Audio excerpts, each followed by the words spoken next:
The question is on the motion to lay before the Senate. Message from the House. All those in favor say aye. Aye. Opposed? No. The ayes appear to have it. The ayes do have it.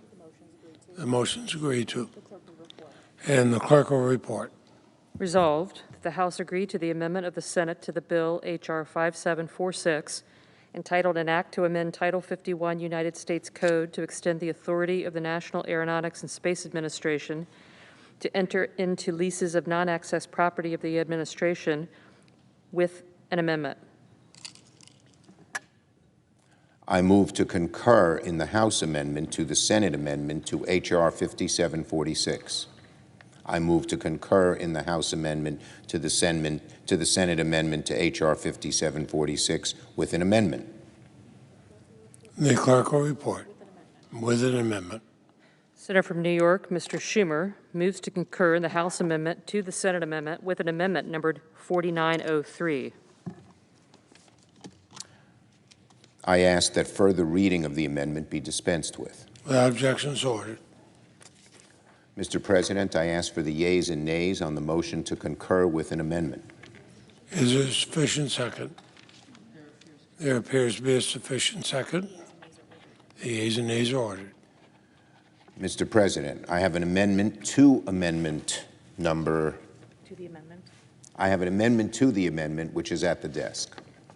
Clerk will report. Senator from New York, Mr. Schumer, proposes an amendment numbered 4904 to amendment numbered 4903. I ask that the further reading of the amendment be dispensed with. Without objection, so ordered. I move to refer the House message to accompany H.R. 5746 to the Committee on Rules with instructions to report back forthwith with an amendment. The clerk will report the motion. The senator from New York, Mr. Schumer, moves to refer the House message to accompany H.R. 5746 to the Committee on Rules with instructions to report back forthwith with an amendment numbered 4905. I ask that further reading be dispensed with. Without objection, so ordered. I ask for the yeas and nays. Is there a sufficient second? There appears to be a sufficient second. The yeas and nays are ordered. I have an amendment to the instructions, which is at the desk. Clerk will report. The senator from New York, Mr. Schumer, proposes an amendment numbered 4906 to the instructions of the motion to refer. I ask that further reading of the amendment be dispensed with. Without objection, so ordered. I ask that further reading of the amendment be dispensed with. Without objection, so ordered. I ask for the yeas and nays. Is there a sufficient second? There appears to be a sufficient second. The yeas and nays are ordered. I have an amendment to the amendment, which is at the desk. The clerk will report. The senator from New York, Mr. Schumer, proposes an amendment numbered 4907 to amendment numbered 4906. I ask that further reading of the amendment be dispensed with. Without objection, so ordered. I send a cloture motion to the motion to concur to the desk. Without objection, clerk will report the cloture motion. Cloture motion, we, the undersigned senators, in accordance with the provisions of Rule 22 of the Standing Rules of the Senate, do hereby move to bring to a close debate on the motion to concur in the House amendment to the Senate amendment to H.R. 5746, an act to amend Title 51 United States Code, and so forth, signed by 17 senators as follows. I ask consent the reading of the names be waived. Without objection, so ordered.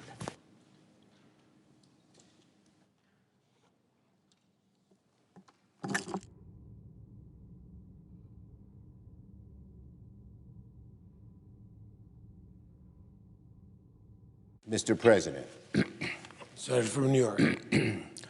before I begin the substance of my remarks, I want to offer a few words in reaction to the terrible hostage situation this weekend in Texas. Saturday's hostage crisis at Congregation Beth Israel was a horrifying reminder that the ancient poison of anti-Semitism continues to this day. I'm relieved that all of the hostages made it out alive, and I commend the quick thinking of the first responders and of Rabbi Charlie Citron Walker, who acted valiantly, and all those present for bringing this crisis to an end. Moving forward, we must get to the bottom of what inspired the terrorist attack on Saturday, but increase our vigilance against all forms of anti-Semitism and racially motivated violence. Here in Congress, we must continue working to increase our investment in nonprofit security grants to groups who are targets of hate. We need to give our communities the tools they need to protect themselves so they can live without fear of being targeted for just who they are. On this day, I stand in solidarity with the congregation of Beth Israel, the Jewish community of Greater Dallas-Fort Worth, and with all Jewish Americans for whom Saturday's attack was a traumatic reminder of the hate we have yet to overcome.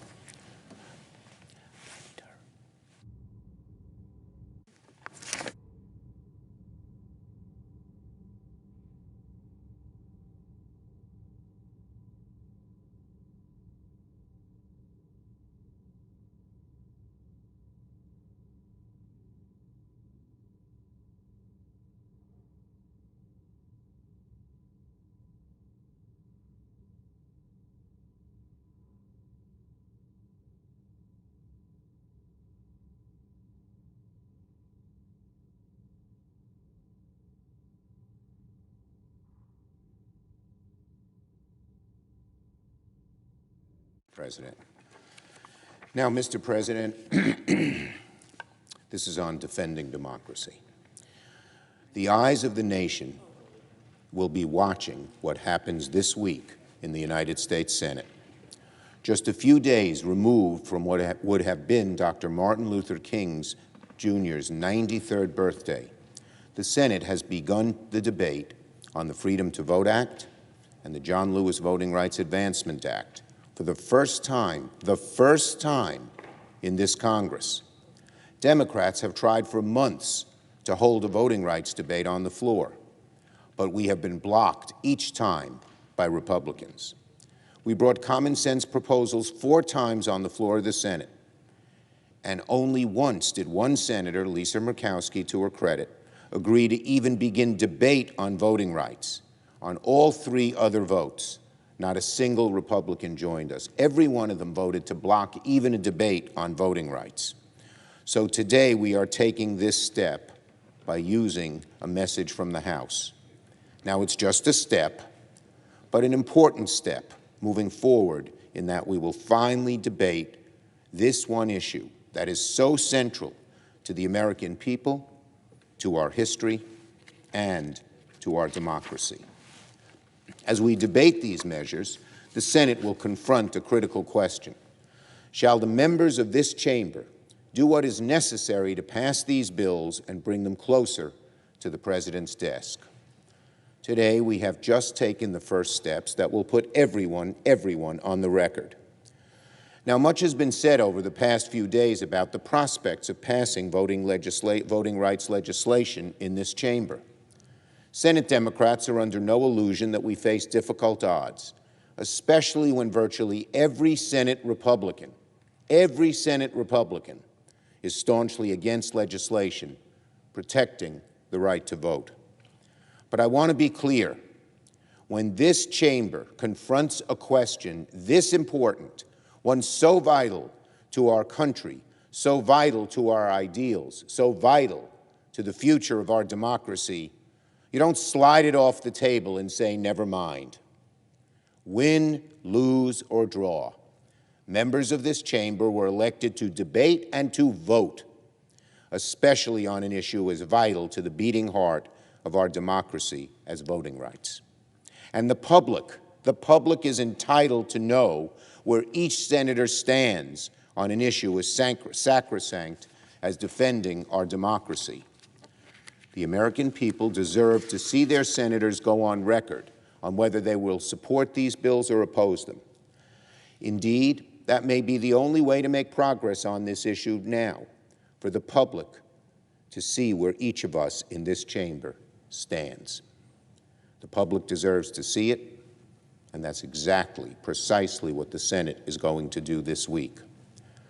And make no mistake about it, using Dr. King as an inspiration, Democrats will continue to fight on this issue until we succeed. And I believe history will vindicate us. Mr. President, the fight over voting rights is as old as the Republic itself. Recently, well, let me say, when the Republic was founded, in many states you had to be a white, male, Protestant property owner to vote, as is obvious by who's in this chamber. We have made progress, inexorable progress, in expanding that franchise. History does not regard those restrictions that occurred early on as worthy. But we must continue the fight. We have not reached the place where every person can vote easily and openly and honestly. So, we have to keep it up. I've been reading the biography of Ulysses S. Grant by Ron Chernow. The number one thing the Southern segregationists wanted to take away from the newly freed slaves was the right to vote. Segregationists back then knew that if recently freed black slaves didn't have the right to vote in the South, they'd have no power at all. No power over laws, over resources, over the future of the country. And that was the number one thing segregationists wanted to prevent, the right of the newly freed slaves to vote. It's why a century later, Dr. King made a direct appeal to Congress for acting on voting rights. "Give us the ballot," he said in 1957, "and we will no longer have to worry the federal government about our basic rights. Give us the ballot, and all other rights will follow." With the ballot, he argued, voters could end the worst of racial segregation. They could elect good men and good women to government. They could subdue the dangers of the mob and keep democracy alive. But the ballot had to come first. The ballot had to come first.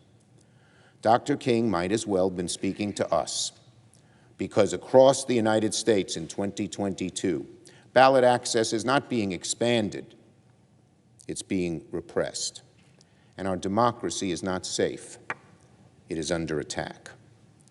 A year ago, a violent mob, incited by the president in his big lie, attacked this very building in order to reverse the results of a free and fair election. Last week, for the first time, the Department of Justice announced sedition charges against a number of the rioters that were here that day. A year later, at least 19 states have passed 33 laws that make it harder for people to vote, using the big lie, as false as it is, as a justification. Those states together are home to 55 million Americans, and new laws are certainly coming once the state legislatures return to session this year.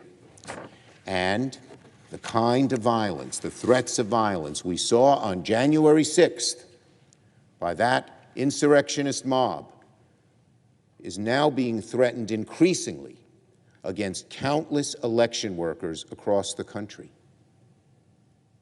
Just this weekend, the Houston Chronicle reported that, quote, "County officials in urban areas across the state of Texas say they've been forced to reject an unprecedented number of mail ballot applications, thanks to the new Republican voter suppression law." And this past Saturday, Donald Trump once again repeated the same conspiracy theories about the 2020 election that have paved the way for voter suppression at the state level. So unfortunately, Mr. President, the dangers that face our democracy are alive and well, and the laws that suppress the vote at the state level are being enacted on a partisan basis. We have seen periods of regression in terms of voting rights and equality and fairness to people of color. We have seen regression occur, and this seems to be a period of regression in what the legislatures are doing, and fight it we must. So the Senate must act. We must step in and act. We must do everything to pass voting rights legislation, just as this chamber has done in the past, just as the Constitution permits us to do. That is why we will vote this week on the Freedom to Vote Act and the John Lewis Voting Rights Advancement Act. And if Republicans choose to continue their filibuster of voting rights legislation, we must consider and vote on the rule changes that are appropriate and necessary to restore the Senate and make voting legislation possible. As I've recounted already, These laws are urgently needed. We cannot allow another period of that regression which we have seen throughout American history. Here's what some of the laws would do, our two laws would do. They would set basic common sense standards for all Americans for access to the ballot, as well as restore preclearance provisions that were passed by this chamber for decades on a bipartisan basis. They would establish clear and consistent standards for early voting across the country and make it easier for voters to access absentee ballots. They would protect election workers from unlawful intimidation. We are seeing so much of that now. It's disgraceful, disgraceful. They would end the toxic practice of partisan gerrymandering. And they would take new steps to fight the power of dark money corroding our elections. Senate Democrats repeatedly tried over the last year to bring Republicans to the table to debate these issues. I will remind my colleagues that this is not the old Republican Party. I would remind the American people how dramatically the Republican Party has regressed. The Republican Party used to be one that supported voting rights. Presidents Reagan, George H.W. Bush, and George W. Bush worked to renew voting rights bills. No, sadly, unfortunately, this is Donald Trump's Republican Party. And it is the one now trying to take away the vote from younger, black and brown, elderly, minority, and low-income voters. And yet every time we tried to engage our Senate Republican colleagues, they resisted.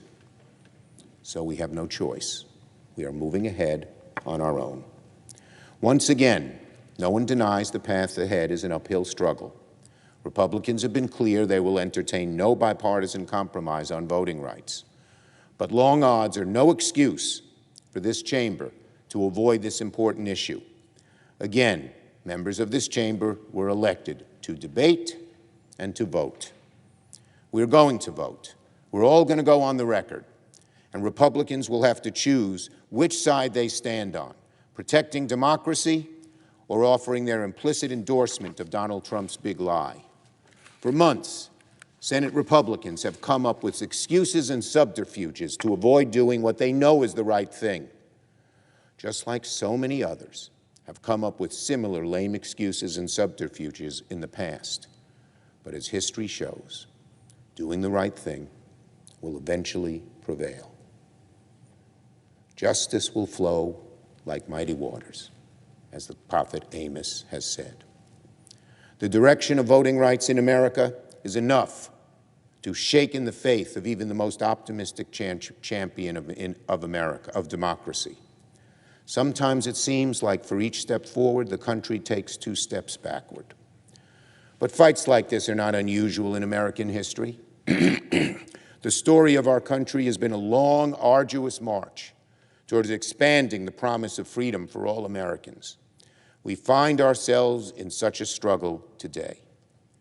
Dr. King had simple, powerful advice for his followers during the moments like this. Keep moving, keep fighting. The road to justice is often painful and full of setback, but we must keep moving.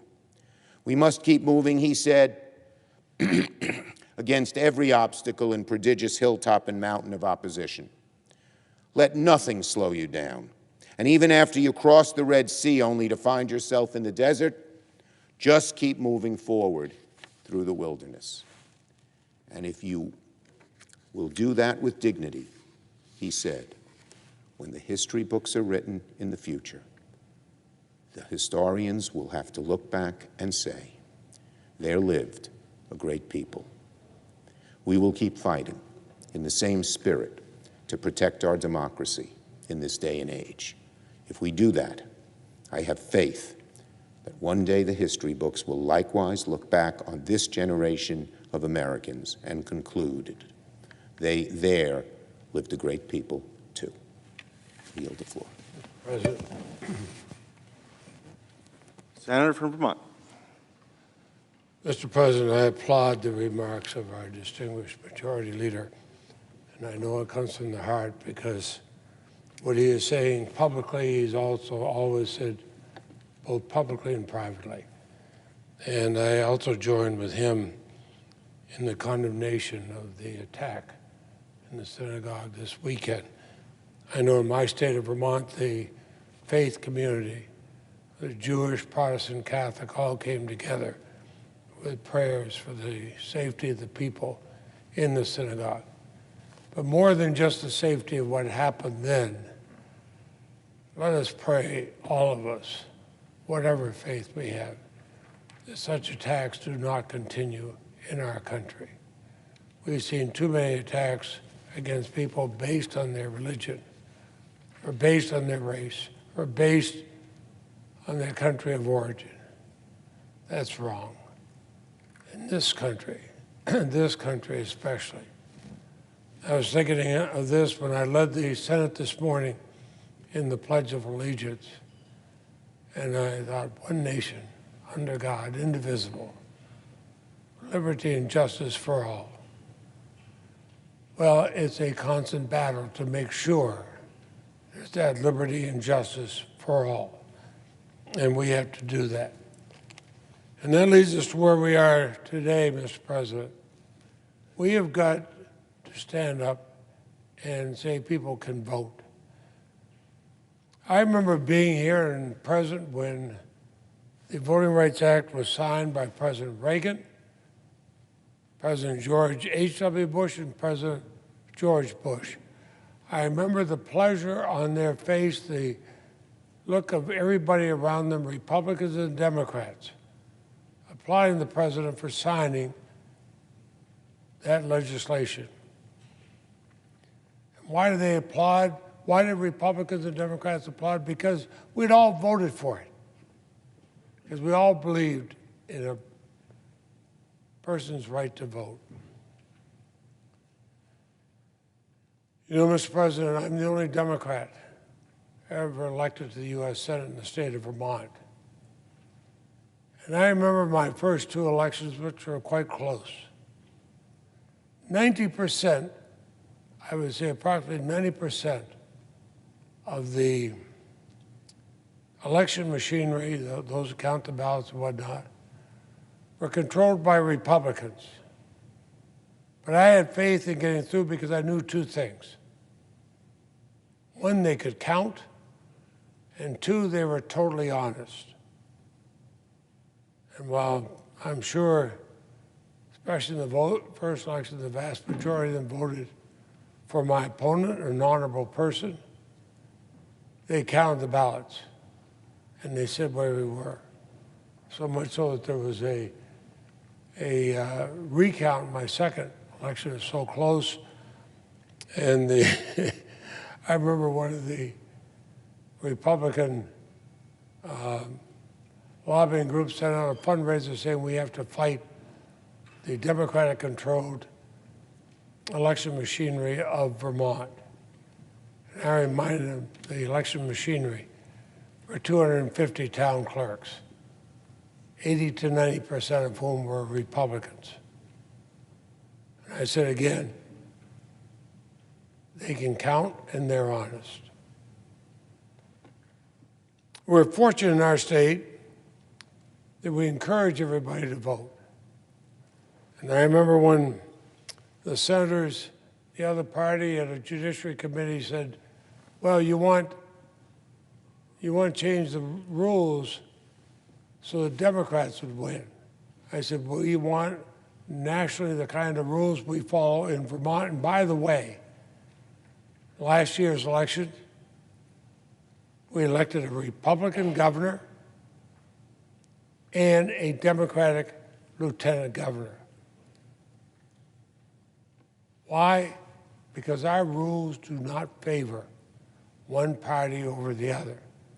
Our rules favor one thing, the right to vote.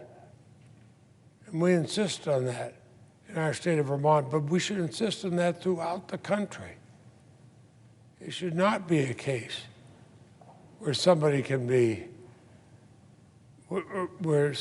blocked from voting because the voting booths and the places for them are changed so that some communities would have a harder time or a more difficult time to come there, or hours change. No, we should be fighting. If we want America to be the strong, great nation that we all claim it is, and we all believe it is, and we all want it to be, it can only be if we say, make sure everybody gets to vote. Everybody. I don't care who they're voting for. Make sure everybody can vote. Because what happens when people are blocked from voting and voting drops off, people lose faith in their government. If we lose faith in our government, we lose faith in our country. We lose faith in our country, this wonderful experiment in democracy, as some called it a couple hundred years ago, fails. We can't have that, Mr. President. We can't have that. So I look back my 48 years here in the Senate.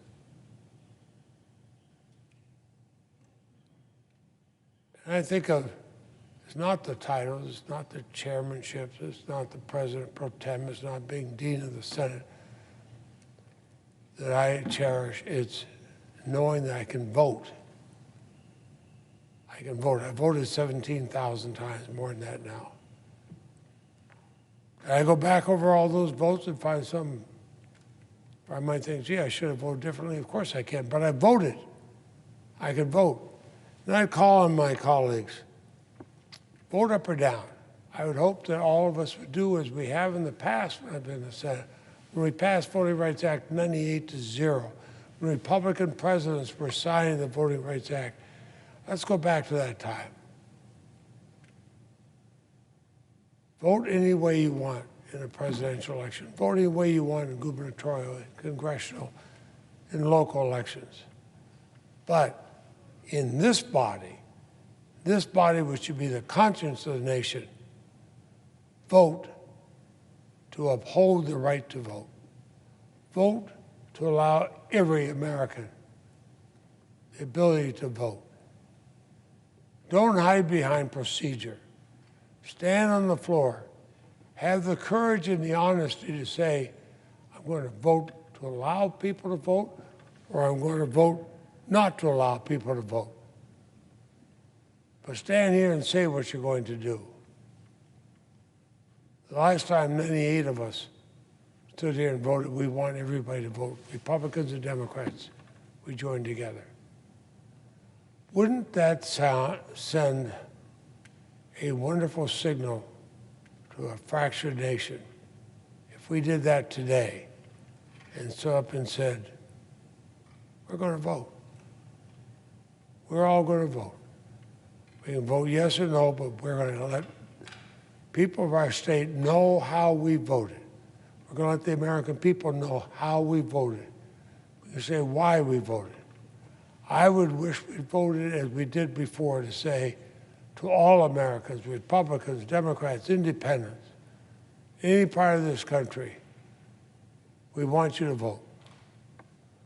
We'll urge you to vote the way we'd like, but we want you to have the ability to vote even if you're voting for our opponents or for a different point of view. The most important thing as Americans, as United States Senators, is to say we stand for the right of people to vote. Every one of us, every single one of us. Mr. President, I have more to say on this matter later, but I suggest the absence of a quorum. Clerk will call the roll. Ms. Baldwin.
President, Senator from Hawaii. I ask unanimous consent to vitiate the quorum call.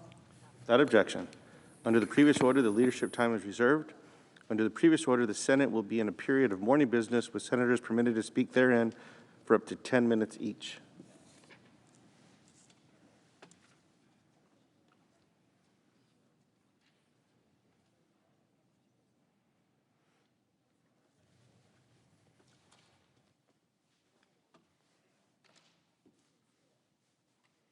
Mr. President, Senator from Hawaii. yesterday we celebrated Martin Luther King Jr. Day and honored civil rights leaders who fought against inequality and sacrificed so much to move our country closer towards justice for all. But this year, on a day when we should be coming together to commemorate these civil rights achievements and recommit to the road ahead, we are instead fighting a battle we thought was won decades ago. In 1957, Martin Luther King Jr. delivered his "Give Us the Ballot" address, where he said, quote, "The denial of this sacred right is a tragic betrayal of the highest mandates of our democratic tradition," end quote. But here we are in 2022, fighting back against hundreds of bills introduced in states across the nation, clearly intended to make it so much harder for certain people to vote. 22 states have already enacted 47 new laws that make it more difficult to vote by mail, that make it harder to stay on voting lists, that limit the availability of drop boxes for ballots, that limit the number of polling locations, that impose stricter or newer voter ID requirements. And the list goes on. But one of the most insidious is Georgia's law, which allows any person to challenge the rights of an unlimited number of voters to cast their ballots. If someone decides for whatever reason to challenge another person's right to vote, the voter then has to show up to their election office to defend themselves. Imagine being a single mom working 2 jobs and unable to afford childcare, and now she has to defend her constitutional right just because someone thought she shouldn't be voting at all?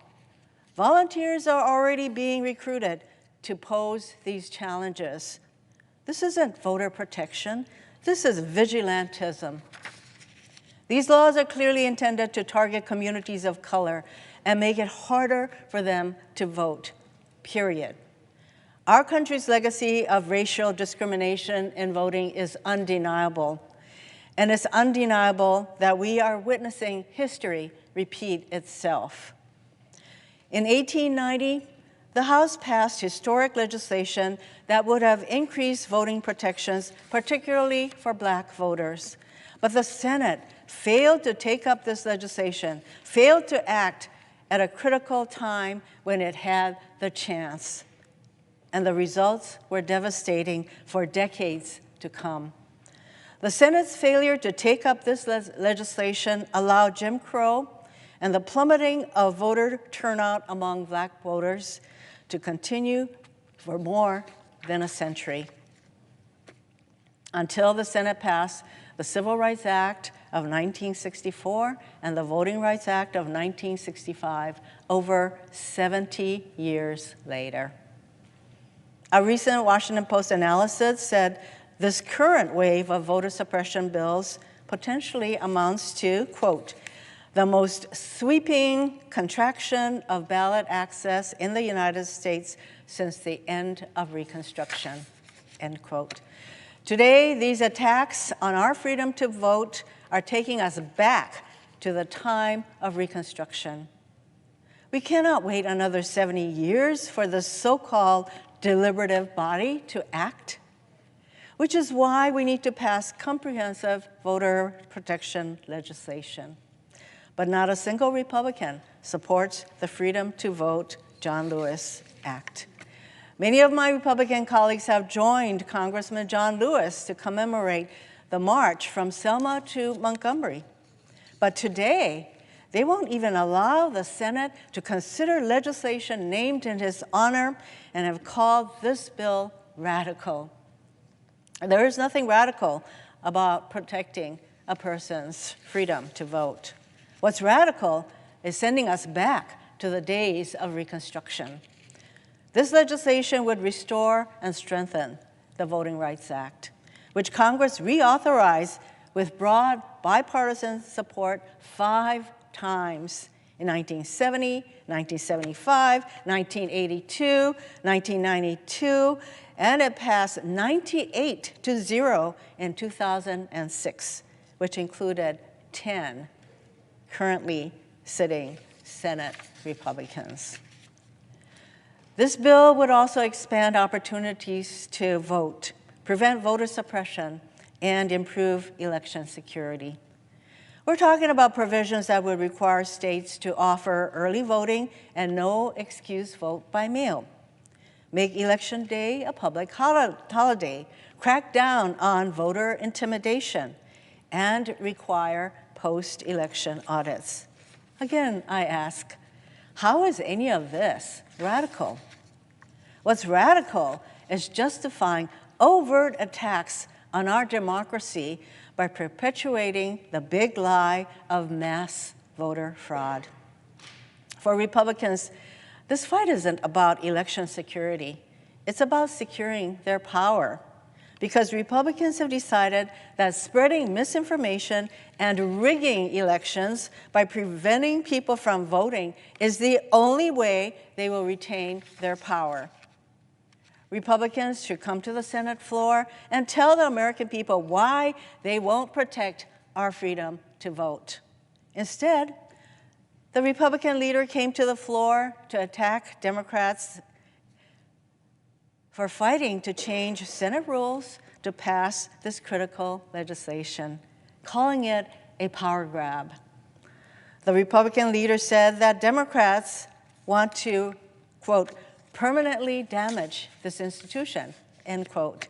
He went on to say the filibuster is, quote, about compromise and moderation, end quote. This from the Republican leader who refers to himself as the Grim Reaper, as he prevents dozens of House-passed bills from being considered on the Senate floor.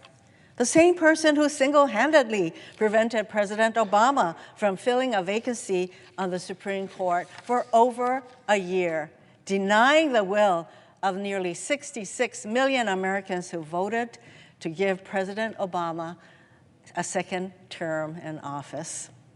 The same person who pushed through President Trump's Supreme Court nominee as over 159 million Americans were in the process of voting. So much for compromise and moderation. Let's not pretend this is about the sanctity of this institution. We cannot sit back and let one political party continue to unravel the threads of our democracy, one voter suppression bill at a time. While Republicans do nothing to protect our freedom to vote in the face of mass voter suppression bills enacted across the country, we Democrats cannot sit back and let 2020 be the last free and fair election in our country. If we don't protect the right to vote, we won't have a democracy. It's that simple. That's the reality.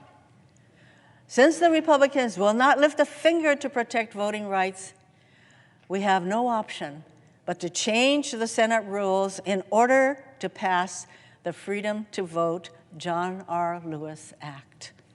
This is something that every single Democratic senator needs to get on board with. Mr. President, I yield back.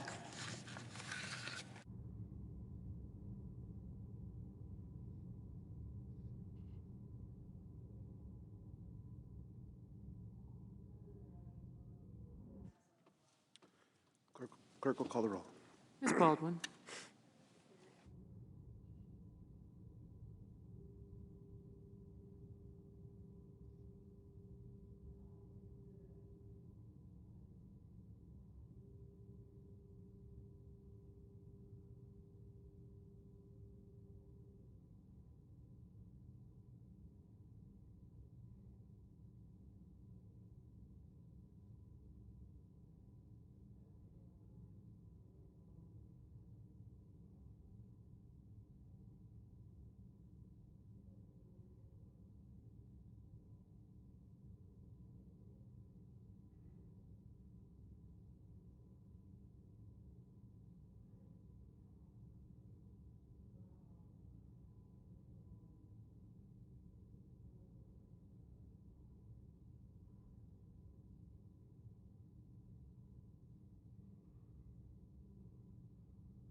Mr. President.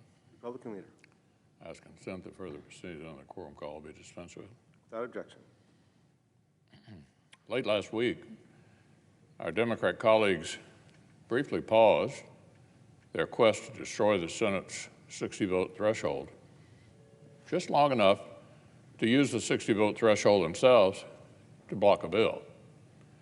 Every Republican supported sanctioning the Nord Stream 2 pipeline that will give Russia even more leverage to bully Europe. Most of our Democratic colleagues bowed to the furious lobbying from the Biden administration to protect Putin's pipeline. There were 55 votes to pass the bill that our friends like Ukrainian President Zelensky desperately wanted passed.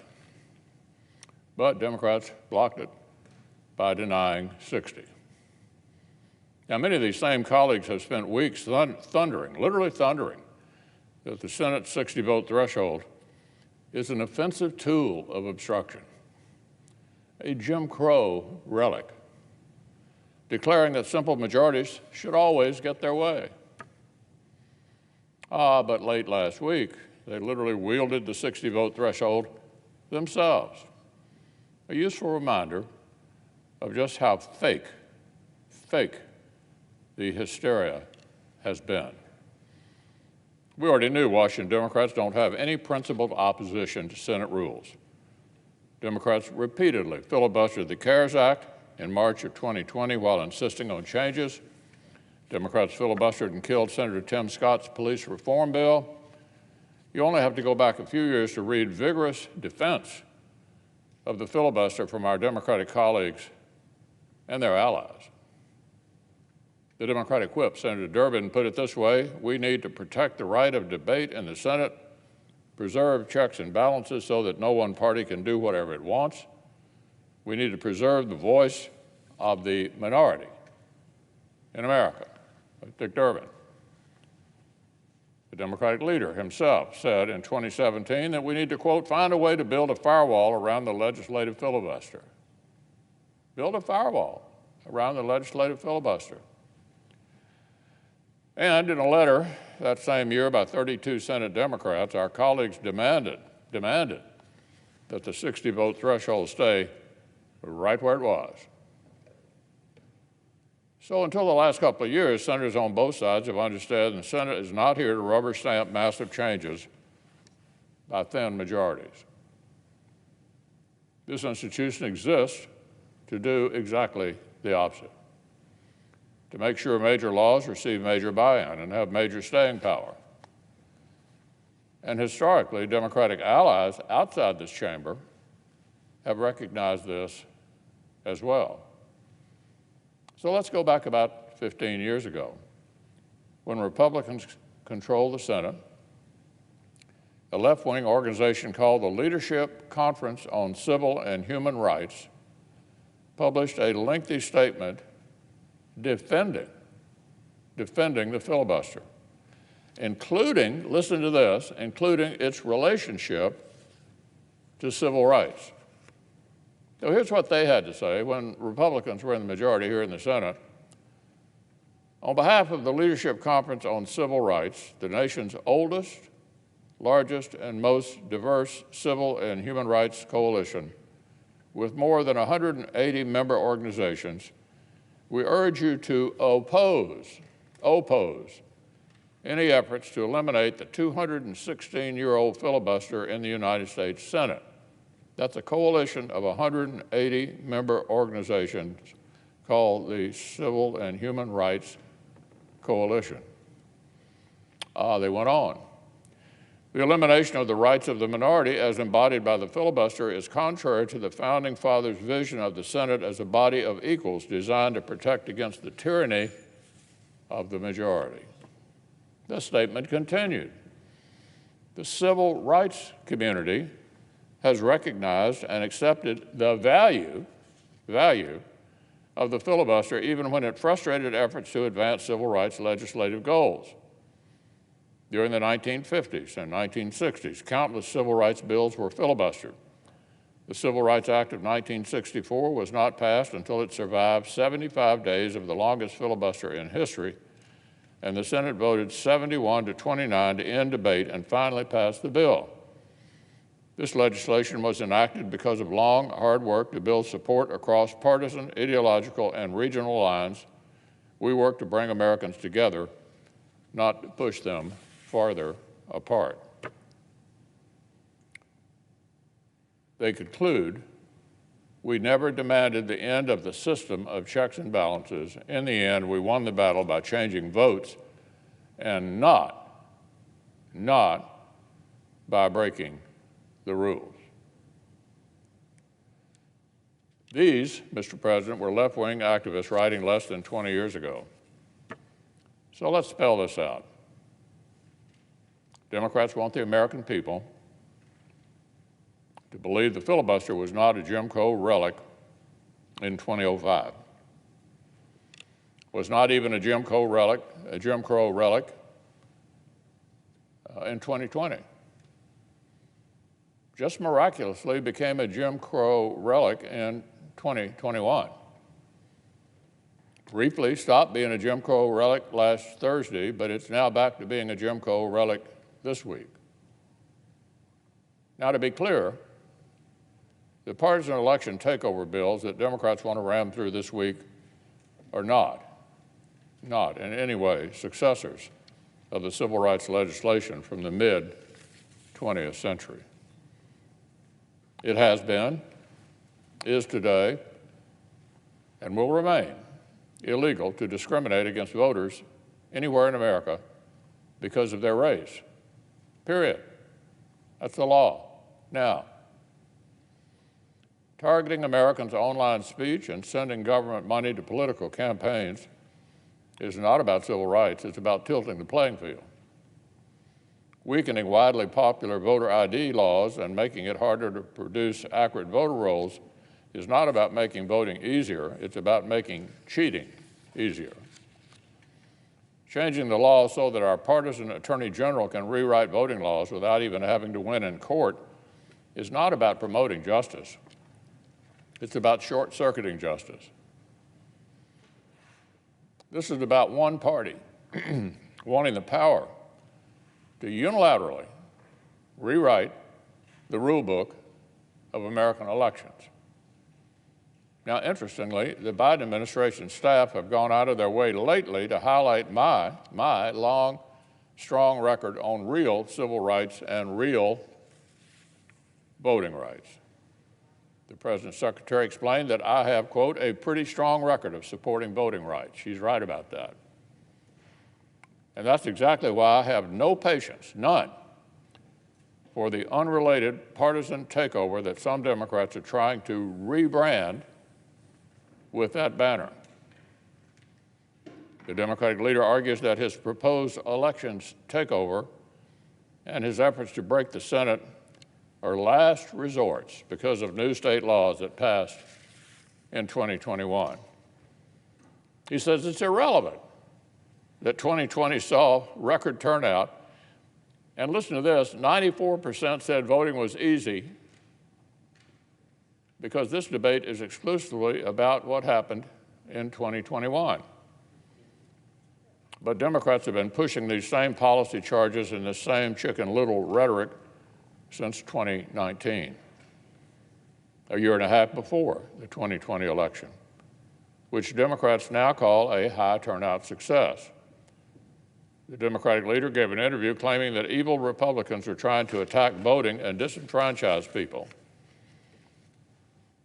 Of course, when Democrats went on to win the White House, the 2020 election went from presumptively illegitimate to exemplary and unquestionable overnight. Around the same time, mid-2019, Senator Schumer began floating a nuclear attack on Senate rules. It's completely untethered from the elections issue. He just thought breaking the rules would make for a livelier stint as majority leader. Washington Democrats have wanted the power to rewrite the rules for political speech and election laws long, long before the events that are supposed to justify it. and the Democratic leader's effort to break the Senate long predates the latest pretext. We have strong disagreements about the substance of these bills, but even more broadly, we see decreasing trust in our democracy among both political sides. We have a sitting president of the United States shouting that United States senators are on the side of Bull Connor and Jefferson Davis for refusing to shatter the Senate. Was the Senate created to make these kinds of factional fevers worse, or to help break the fevers? Does the Senate exist to help narrow majorities double down on divisions, or to force broad coalitions to build bridges? This fake hysteria does not prove the Senate is obsolete. It proves the Senate is as necessary as ever. Republicans have supported this limitation on the majority's power, both when we've been in the minority, which these rules protect, and when we've been the majority, which they inconvenience.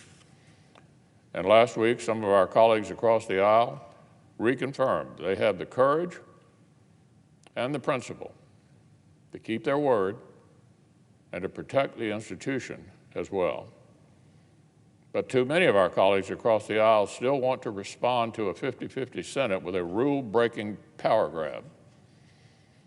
Voting to break this institution will not be a free vote or a harmless action, even if their effort fails.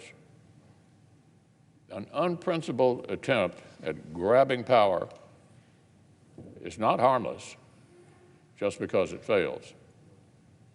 Voting to break the Senate is not cost-free just because a bipartisan majority of your colleagues have the wisdom to stop you.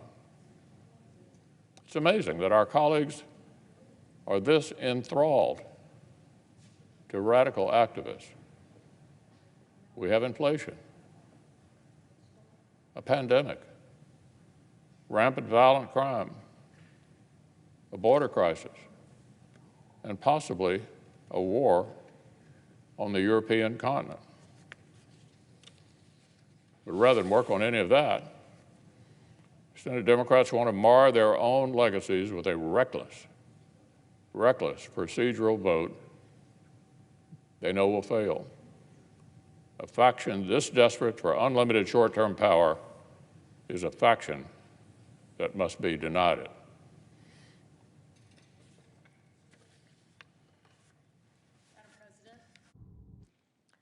Senator from Washington. Madam President, I care about the future of this institution, but right now I care more about the future of our democracy. Our country has been the bedrock for democracies around the world. It has been the gold standard by which other countries wishing to achieve transparency and validation of their governments have asked us to come and witness their elections. Let's not forget what is great about a democracy. The power rests with the people. And when you have an election, it's the people who have spoken. So whether it was FDR in the New Deal or Ronald Reagan declaring morning in America, the people had spoken and the country went about the change that was implemented because of free and fair elections. Trust me, there are countries who are jealous of this. They obviously run their countries by other means. They are less stable and they are less egalitarian. And yet, if we think of the many great advantages of a democracy, nothing says it better than the people have spoken. Yet now, we have a former president of the United States, Donald Trump, who has dared to say and continues to say, the people haven't spoken. Donald Trump is not just like the guy at a football game who doesn't like the referee's calls. Donald Trump has taken it to a whole new level of basically, without evidence, saying his team didn't lose the game. Can you imagine an NFL or college football structure where the coach says, I don't like the ref's call, my team didn't lose the game, And I'm going to spend the rest of my time marching around to every football game and every community saying, my team didn't lose the game. Well, thank God college and professional coaches know better. They don't do this. And yet, former President Trump keeps saying, I don't like the call of election officials, judges, federal courts. Never mind, there were 60 decisions by different courts. I'm going to protest the outcome of this election. Never in the history of our country do I know a major race where someone declared they really didn't lose. What if everybody went around saying, I really didn't lose? What if our system of governments would be affected by that?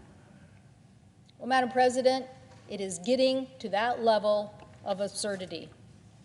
The Republican nominee in the 2020 Washington gubernatorial election lost by over 600,000 votes, yet he claimed voter fraud. He lost by 56 to 43, and even though he lost by such a huge margin, he claimed voter fraud. He sued the Secretary of State, who happened to be a Republican, in King County Superior Court. He only dropped the election fraud lawsuit after the court threatened his lawyer with making meritless claims. Do we really understand this danger? The danger of people in our country, to our economy, to our way of life, if these falsehoods continue? We're not here, though, just because a former president cannot accept an election loss. He began sowing these seeds of distrust into our election system the minute he stepped onto the national stage. We're here because the problem has become so serious that people are now trying to disenfranchise the voting rights of our fellow Americans. Some voter suppression tactics are being put in place because some believe the former president did not like the outcome of the election.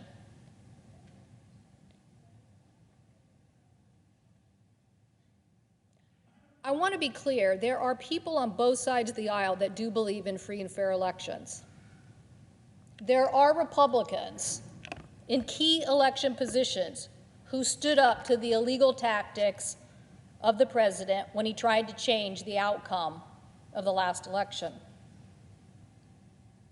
But what our country can't afford right now is the continuation of Trumpthink to allow to erode the voting rights of our fellow Americans.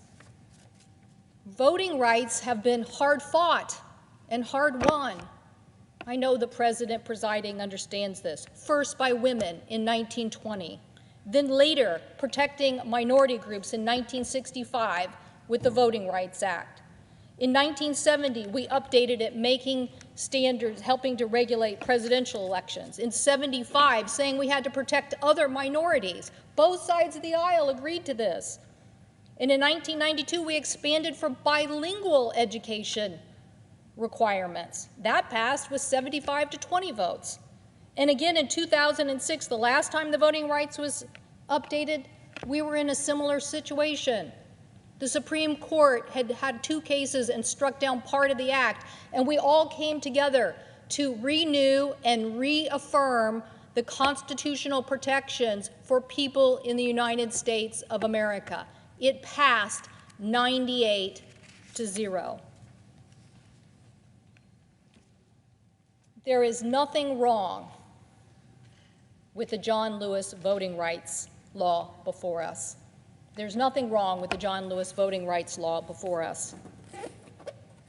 It is a bill with bipartisan support that tries to maintain, I think, a federal minimum assurance that states don't suppress the rights of our fellow Americans. When Martin Luther King was fighting this fight, he said, "One man, one vote." He knew that this was about making sure that everybody had a chance to vote. The John Lewis Act is a continuation of those rights and upgrading something that has been upgraded numerous times since 1965. And that is why my colleagues, Senator Manchin and Murkowski, called for bipartisan reauthorization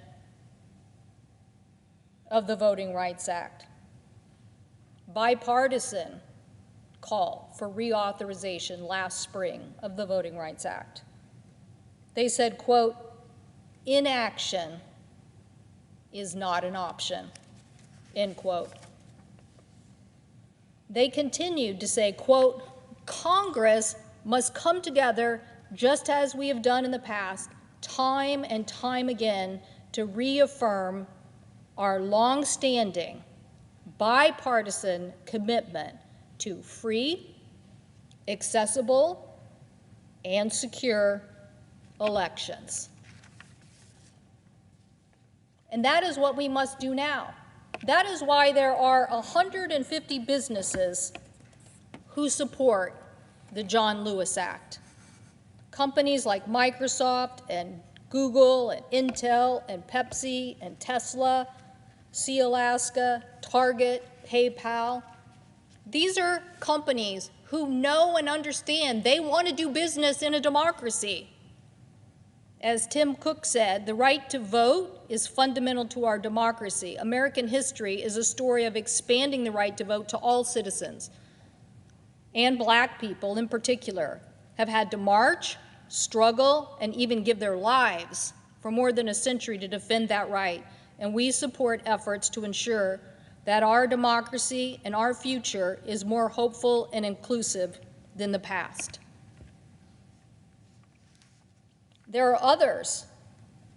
Best Buy. An election cannot be free or fair if every eligible voter is not given a full chance to vote, or if the law makes it harder to do so. Now, Madam President, I disagree with my colleague who was just on the floor, because there is a lot of demeaning of the system. I'm not going to spend a lot of time on it now because I have another segment here on the floor later. But I come from a vote-by-mail state, and I am proud of what our state has accomplished.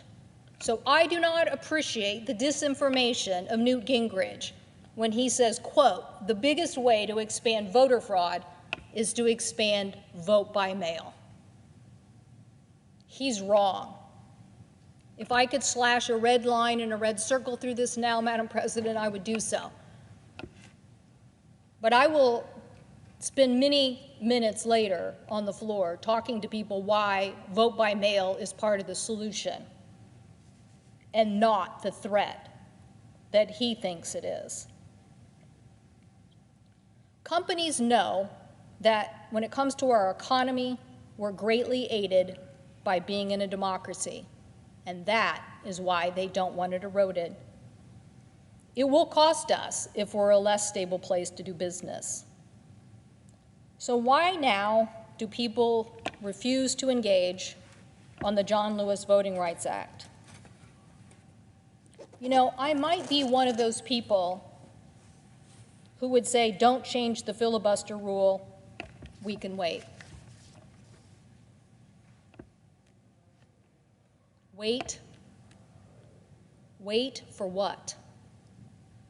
What are we waiting for? Our capital was attacked. We were attacked. People defending us were killed. For what? For what? A big lie. A big lie about our election. I sat outside the Capitol on January 6th and listened to the president telling these lies I knew weren't true. I knew what he said wasn't correct about our voting laws because I know and understand them, and I certainly know vote by mail.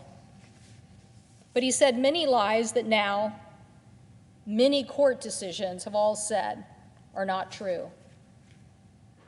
But the point is that Donald Trump and his followers keep following, and they tell the people the election wasn't fairly decided. And now they're trying to pass state laws eroding our constitutional rights to protect every American's ability to vote. And some here don't want to act. Our democracy is under threat, and people are trying to undermine the credibility of our elections, and you don't want to act. Trump supporters are literally trying to hoist a Jolly Roger flag over our democracy because they lost the election, and some people don't want to act. Some percentage of the Republican Party now believe that the election was wrongly decided, and some people don't want to act. Madam President, we have to have faith in close elections, and the best way to do that is not to suppress the vote, but encourage and empower more people to vote in a safe and secure manner. We need to believe in our voting system, not believe that we can undermine it. Democracies don't grow on trees. They need to be protected. They need to be defended. They need to be fought for. And with all the challenges we're facing, COVID, a changing economy in an information age, global migration, climate change, I'm getting too many questions from my constituents about whether we're becoming a fascist nation. Why am I answering those questions? Because Trump told a big lie and he got people to attack our Capitol, and now he's ramping up fear and anxiety to the point where locals are changing their election laws and eroding our democracy? No, I can't stand by. I will vote to proceed and change. I will not stand by because my parents taught me better. My father fought in World War II and reminded me constantly when I was growing up that if someone's rights were eroded, you better stand up, because if you don't, they're coming after your rights next. And a threat to one was a threat to all. My mom worked at the polls on Election Day. When she was a child, she played in her backyard and met an African-American woman who became her friend. When Election Day rolled around, my mom noticed that her friend had to wait outside in the cold to vote, where the white voters got to go inside and wait. My mom took her friend by the hand inside the polling place and said, "My friend's not waiting outside."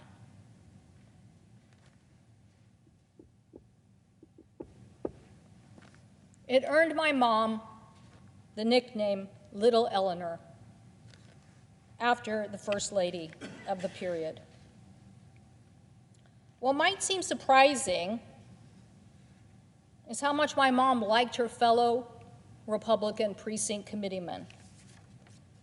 She felt like they were on the same team, team democracy, people who got the vote out. They may not agree on who they were voting for, but they agreed people should vote, and they were willing to live with the consequences.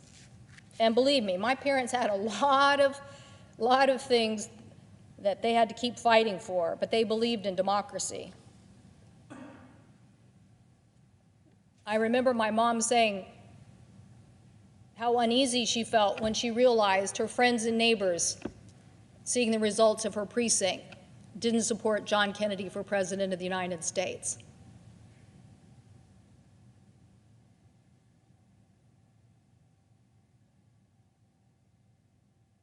My parents were crushed when John Kennedy, Robert Kennedy, and Dr. Martin Luther King Jr. were all assassinated. But they never lost faith in the system, and they never said the system was rigged. What we need to do now is to protect our democracy. We need to pass the John Lewis Voting Rights Act. We need to say, as Dr. Martin Luther King Jr. said, that one man, one vote is what our country stands for, and it is the strength of our nation. One thing about January 6th bothers me the most. It bothers me the most because I think about my father and his brother. My father quit high school to fight in World War II because his brother was already missing or in a POW camp. He knew he had to join the fight against the oppressions, the tyranny, the fascism that existed. He knew he had to join the fight to uphold the democracy of the United States. This is a picture of what it looked like to be escorted back into this chamber on January 6th. All I could think of when I saw this picture is obviously, yes, support and gratitude for the military who supported us. But all I could think about was my father and his brother who fought in World War II for these rights to uphold a democracy so that I could stand for election and that my friends and neighbors could vote for me. And then I would come here in an environment where I was free to walk into the Capitol at any moment and cast a vote on behalf of the people that I represent. And yet, on one fateful day, that all changed. And we were no different than some other country who had to use military force to support our democracy here in voting. Madam President, that's not the way it's supposed to be. That's not what we're fighting for. Many Americans have fought to uphold the democracies of our nation. The least we could do is pass the John Lewis Voting Rights Act. The least we could do is work in a mission together to pass the John Lewis Voting Rights Act and show that our country believes in holding these important values of a democracy as utmost important. Let's vote to get this done. Let's move forward to show our country we believe in voting rights in the United States Senate. I thank the President, and I yield the floor.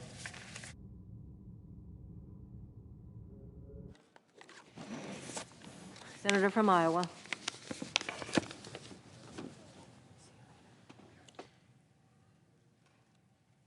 Democrats have shamelessly alleged that a massive federal takeover of elections is needed because of questions some Republicans raised after the 2020 election. So I come to the floor today to show that this whole argument predates the 2020 election. This Democrat reasoning is despite the fact that their proposal predates the 2020 election. The bill that they want us to pass is a product of concerns that the Democrats had about the 2016 election being stolen from Hillary Clinton.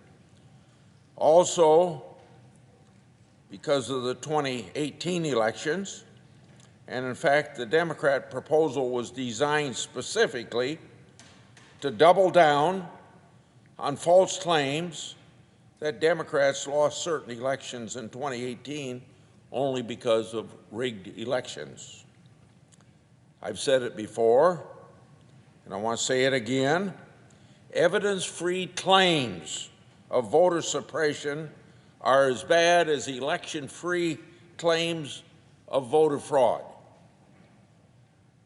Both voter fraud and discrimination in voting is illegal. Any claim of voter fraud or violation of voting rights should be resolved in our independent court system with evidence that can stand up in the courts. And as I've mentioned before, the claims by some Trump supporters that certain brand of voting machines switch votes was lifted entirely from the Democrats' 2004 playbook, and you may remember that Democrat House members challenged the electoral vote count of whether George W. Bush was officially and honestly reelected. And President Trump's questioning of his loss in Georgia was simply following in the footsteps of the losing Democrat candidate for governor of that state just 2 years before, who lost a much bigger margin and never admitted that defeat. That makes me wonder if Democrats' professed outrage comes from a sincere concern for democratic reforms, or if they're just upset that President Trump stole their playbook. If Democrats really want to preserve democratic norms, they would not be proposing a federal government overturning the current electoral process in all 50 states on purely partisan basis with no attempt to even hear out Republicans' legitimate concerns. The bills that we're talking about this week are being called democracy reform. Does democracy need reform? I support the American democratic system. It does not need a fundamental rewrite. 240-year history of our great country under this Constitution ought to support that. It works, and it deserves our support. We should not denigrate American democracy for short-term political gain. President Trump's candidacy in 2016 brought many Americans to the polls who had not voted recently, and there was a record turnout. In 2020, turnout broke the record yet again, both for the Republican Party and the Democratic Party, and President Biden won that election. In the 2021 election, there were unusually high turnouts for off-year elections to the benefit of Republicans and conservatives. You saw that, particularly in the state of Virginia, where the Republican candidates statewide were victorious, and you saw some surprising turnouts of opposition to Democrats that were reelected in the state of New Jersey. Democrats accused Republicans of wanting to keep people from voting. Why would we want to keep people from voting when we have been very successful in many large turnout elections very recently? Plus, have you seen the polls today that shows dissatisfaction with Democrats, a Republican deficit of 5 or 7 points last year, with a positive Republican versus Democrat polls this year. So we ought to stop casting doubt about American elections. Stop casting aspersions on common sense election security measures like ID supported by overwhelming numbers of Americans of all backgrounds. And by all backgrounds, I mean even people that we classify as minorities, Let's work together to boost the confidence of all Americans in our elections. Let's start rejecting claims. That only way that the other party can win is by rigging elections. Let's retire the short-term strategy of falsely claiming that one of the two parties is a threat to democracy. That in and of itself is a very undemocratic position to take. This kind of rhetoric damages civil society and erodes faith in our democracy. For the sake of our country, please stop it. When Democrats last had the majority and proposed blowing up the Senate rules and the historic way that the Senate has worked, I gave a series of speeches explaining how the father of the Constitution, James Madison, intended for the Senate to be a deliberative body. In other words, a break on the hot passions that occur in the House of Representatives.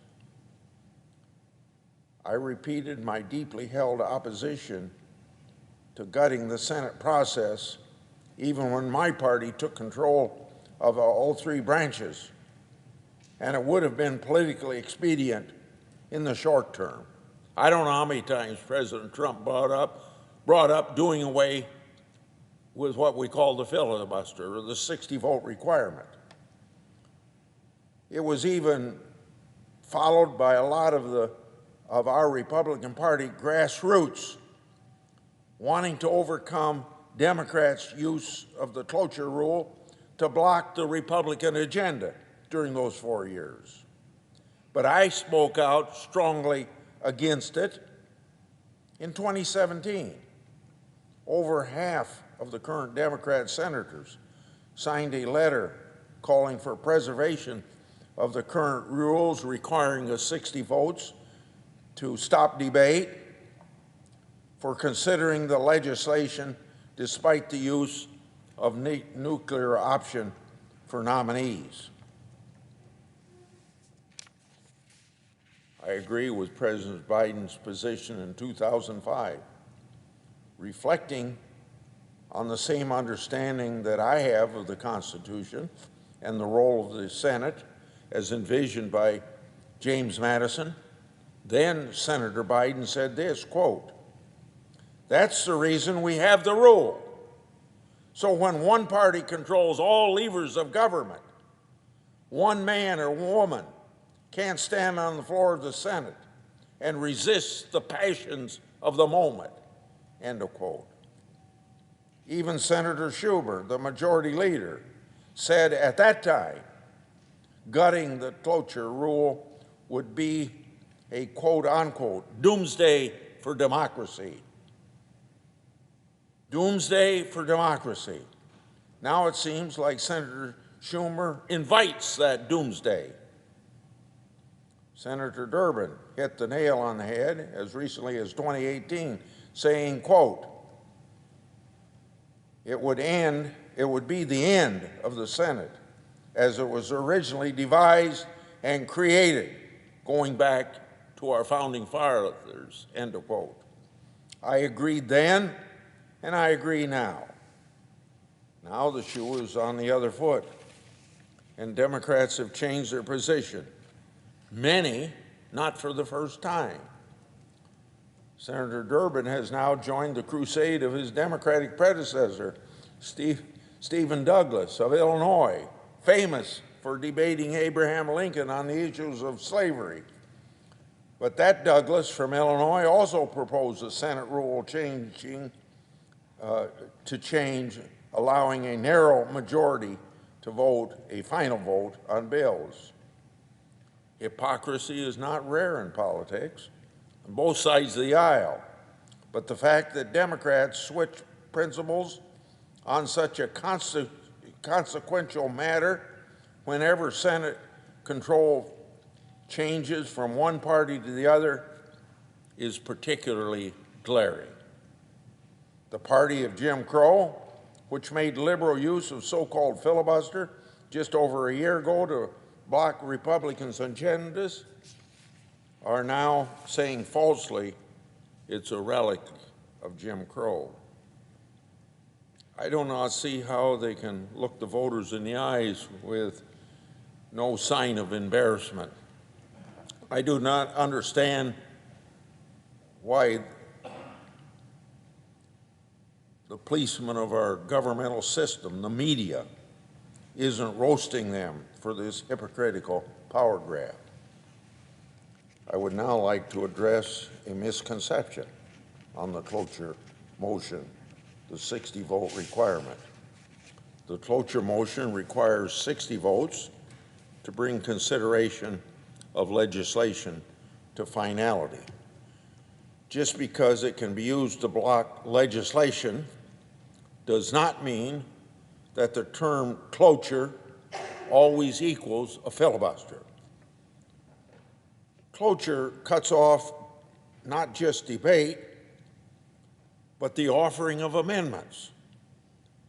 Voting for cloture also is saying that the Senate has voted on enough amendments. Senators who have amendments important to their state that they want to offer should be voting against cloture to preserve their right to offer amendments as their constituents might desire. Debate and amendments are the hallmark of this democracy, not an obstacle to be swept aside in pursuit of short-term partisan agenda. When Democrats last controlled the Senate with 60 votes, and thereafter, amendment votes became very rare. Even rank-and-file Democrats lost opportunities to represent their states with amendments important to that state. Let's look at the cloture issue another way. Also, many people confuse debate over filibuster with talking nonstop to delay. That's a kind of Mr. Smith Goes to Washington filibuster, the famous movie, you know. This has nothing to do with cloture. People who talk about returning to the so-called talking filibuster are confusing two different Senate rules, both called filibuster. Senators have never had to talk until they drop from exhaustion to preserve their right to amend bills, so the talking filibuster rhetoric is nonsense. Democrats have convinced themselves, or at least their activist base, and done it falsely, that our democracy is in crisis, and so it is absurd to say only one party, unilateral governments, can save democracy. But once an exception is made, and they're talking about that exception just for this voting rights bill, but once an exception is made to the right of all senators to debate and to amend legislation, there seems to be no going back. You learned that. Democrats learned that in 2013 when they abolished the 60-vote requirement on district and circuit court judges, and they lived to regret it 4 years later when Republicans did the same thing when we had a Supreme Court justice up. It's a slippery slope that you should not let come about. I yield the floor. Senator from Iowa yield to a question. I'm not very good at yielding, but I'll try what I can. Thank you very much. First, thank you for coming to the floor to debate such an important issue as how to make the Senate work well as a deliberative body and how to make our country work well. But I was struck by a couple of things that you mentioned, and that is that you had stood strong fast against striking down the filibuster. And you noted how consistent you were, but you also criticized Democrats for changing position. But once an exception is made, and they're talking about that exception just for this voting rights bill, But can you help my memory out on this? Because did you not vote to strike down the filibuster on Supreme Court nominations? Yes, I did. So you changed your position as well, you would concede, since previously you had opposed getting rid of the filibuster. The answer is yes, but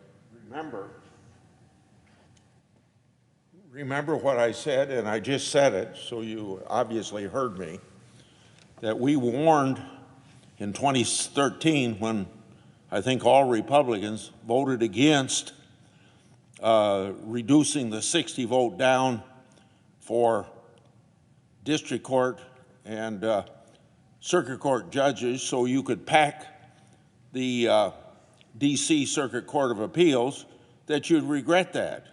And you have regretted it because Republicans were saying in 2017, what's good for the goose is good for the gander, and we voted to reduce it then for a Supreme Court justice. And now I'm sure that from your point of view, you have a Supreme Court that's not very favorable to what you think a Supreme Court ought to be doing with the 3 people that Trump put on there. So that's where I'm coming from. Well, I do appreciate your response, and it's so rare we actually have any sort of dialogue on the floor of the Senate. It's one of the things we've lost. I do recall in that moment that for over a year we had working groups trying to resolve the extraordinary new level of cloture motions on President Obama's nominations. It concluded in a meeting in the old Senate chamber where the agreement was reached to stop doing that. And then, as you point out, Mitch McConnell came to the floor and he said, it doesn't matter the quality of the individual who is nominated. I will not let any judge be considered for these 3 vacancies. That is a completely unprecedented new element that was brought in to bear on that particular conversation. So to just kind of illuminate some of the details that were left out. I was also struck by another thing you said, which is that the filibuster is not a relic of Jim Crow. And I was struck about that because from 1891 through 1965, so we are talking over 80 years, the only thing that was blocked in the U.S. Senate by filibuster was civil rights for Black Americans. Given that, wouldn't you say it's fair for us to say that the filibuster in that history was indeed a relic of Jim Crow? You know who controlled the Senate during that period of time on the issue you brought up, and it's the Democrats, senators from the South. And remember that when the Civil Rights Act of 1965 was passed, that there was a higher percentage of Republicans than Democrats that voted for it. And the one person that made a difference in getting the Civil Rights Act passed was Senator Dirksen, the Republican leader. Now, I'm going to have to end this discussion with you but I want to say one thing. Why would you want to expand this precedent that's set by Democrats into legislation and weaken bipartisanship? That's where you got to leave it. It's a slippery slope. You may want to do it just for a Voting Rights Act, but it's going to go further. Thank you for your responding to my questions. I appreciate that. Mr. President. The senator from Oregon. I think I'll start just by returning to the 1800s. And a senator from Massachusetts, Senator Sumner. Now, Senator Sumner later played a key role in civil rights debates, which is why I'm returning that story, and it's a story about the Senate floor. Sumner gave a speech about Kansas being admitted into the Union, and he was a Republican senator who called out 2 Democratic senators, insulting one of them, and a representative from the House of Representatives on the other end of this corridor came over here. His name was Preston Brooks, and he took considerable offense. And he proceeded to come to the Senate floor and cane Senator Sumner. And Senator Sumner was gravely injured. But he did recovering slowly, served for another 18 years, which leads me to the fact that he proceeded to put forward civil rights legislation in 1875. And 1875, 150 years ago, almost 150 years ago, 145 years ago. And so he argued after the Civil War that our black Americans were being discriminated against, and it needed to end. That anyone should go into any public accommodation and be treated equally here in the United States of America. A constitution that says all men, and let's include women, are created equally. So he put forward this bill, and it said that every person gets equal access to theaters, to public schools, to churches, to cemeteries, equal opportunity to serve in jury duty, and that any suits brought in this regard would be tried in federal court, not state court, so we could enforce a federal standard of non-discrimination across this land. Now, Sumner died of a heart attack in 1874. So he had put forward this originally as an amendment, actually an introduction in 1870, a bill, and he died before it could be passed. And as he was dying, he pleaded to Frederick Douglass and others at his bedside, "You must take care of my civil rights bill." And in the months following his death, the Senate did act. And they supported that bill, and it was passed into law in 1875. At that moment, it would be hard to envision that after I was born, we would still be fighting for equal access to public accommodations. The Senate passed that bill, and it made it into law in 1875.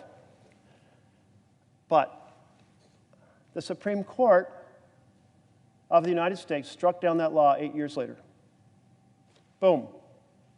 Equal access in America, supported by the elected representatives of the House and the Senate, was blown to smithereens by a Supreme Court of the United States of America.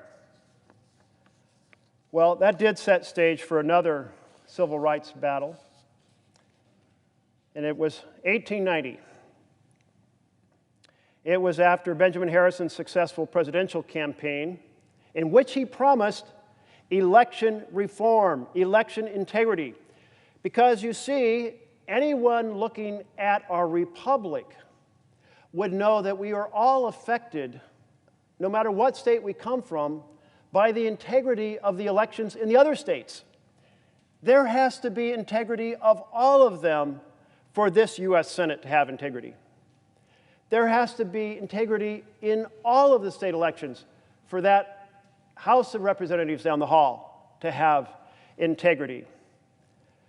So, Benjamin Harris was elected, campaigning on this type of reform. And there was a senator, Senator George Hoar, who championed an amendment or an attempt to bolster national protections for federal elections. It was particularly targeted at stopping voter suppression that had really arisen in the southern part of the United States following the Civil War. So this bill, known commonly as the Lodge Bill, also known as the Federal Elections Bill, it passed the House of Representatives in 1890. And what did this bill do? It allowed citizens from any district to petition a federal circuit court to appoint federal supervisors for congressional elections in case of efforts to suppress the vote by local officials.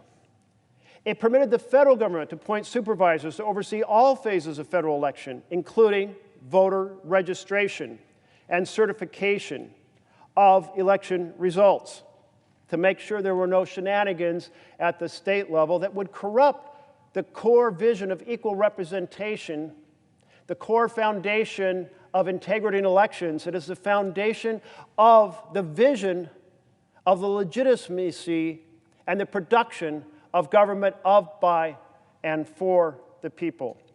And this bill even enabled federal election supervisors to request deputy U.S. marshals as necessary to protect the ballot box for every citizen to have access. And it passed the House of Representatives. And it came here to the Senate, and it failed because they couldn't get unanimous consent to close debate. At that time, there was no cloture motion. The senators in 1805 have gotten rid of the prior question rule, which would have allowed debate to be closed, because they had a social contract. That social contract was that we listen to everyone to get their perspectives. People can speak not once but twice on a question. They can speak for as long as they want. We're going to listen to everyone, and then we take a vote. That was the social contract. But this filibuster broke that social contract because everyone was listened to, but you couldn't get unanimous consent to close debate. And so the bill died. It had the support of the people of the United States of America through their elected representatives down the hall.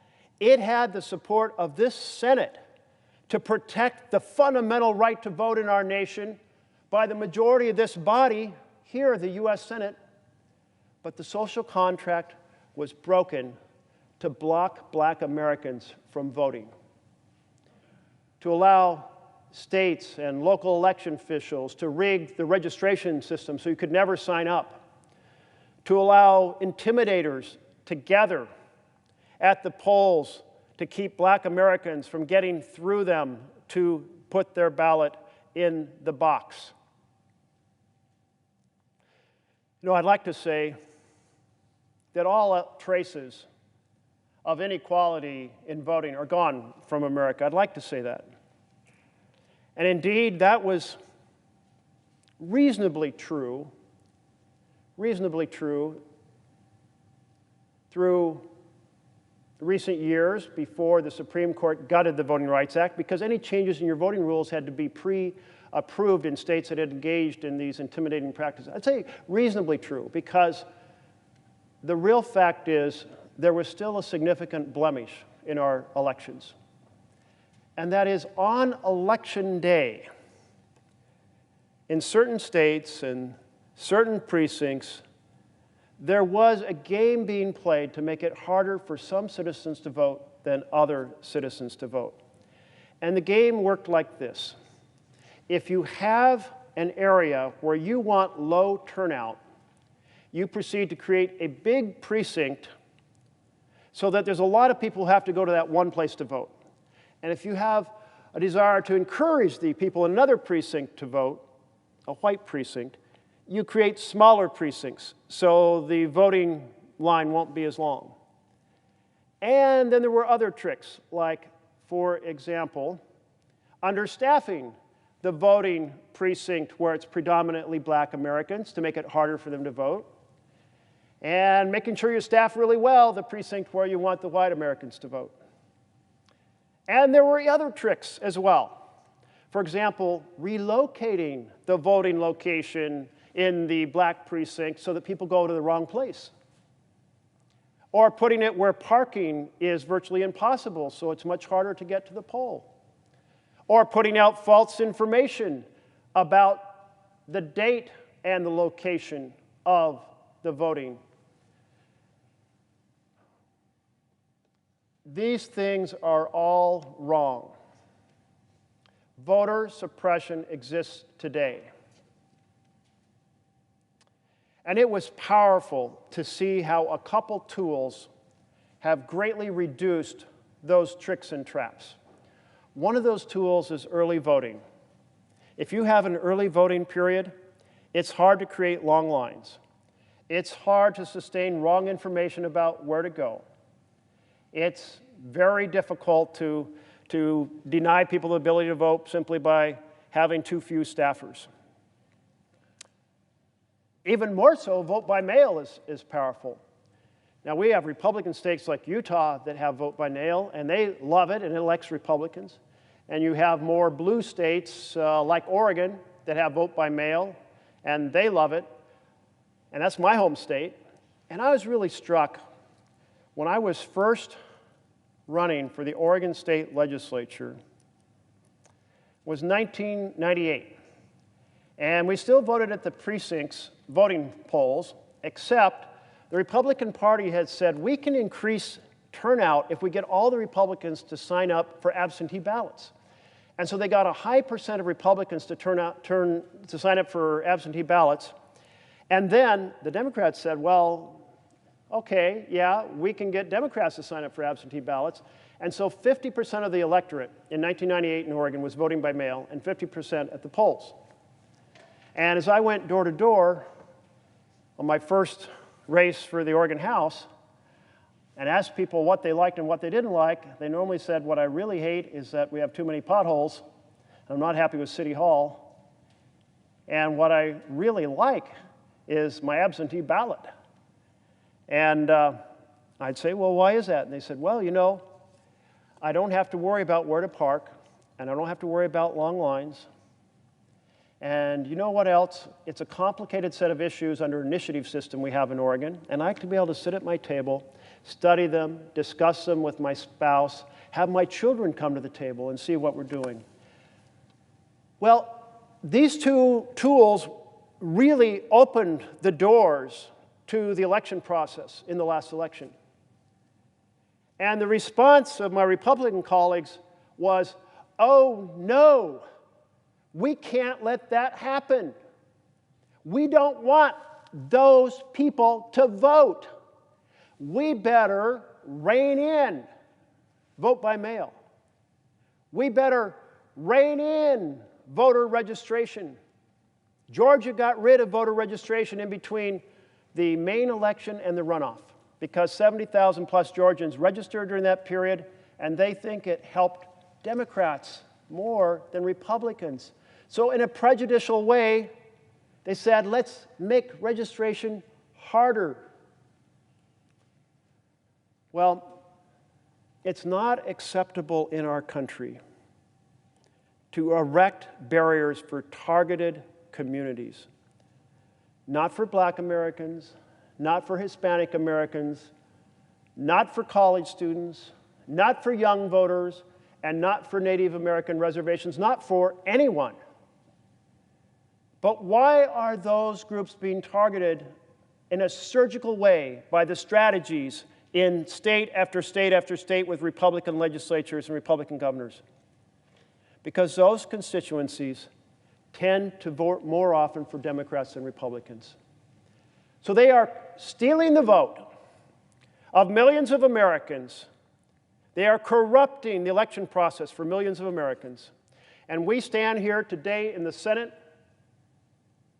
with the same issue that we were debating in 1890 and 91.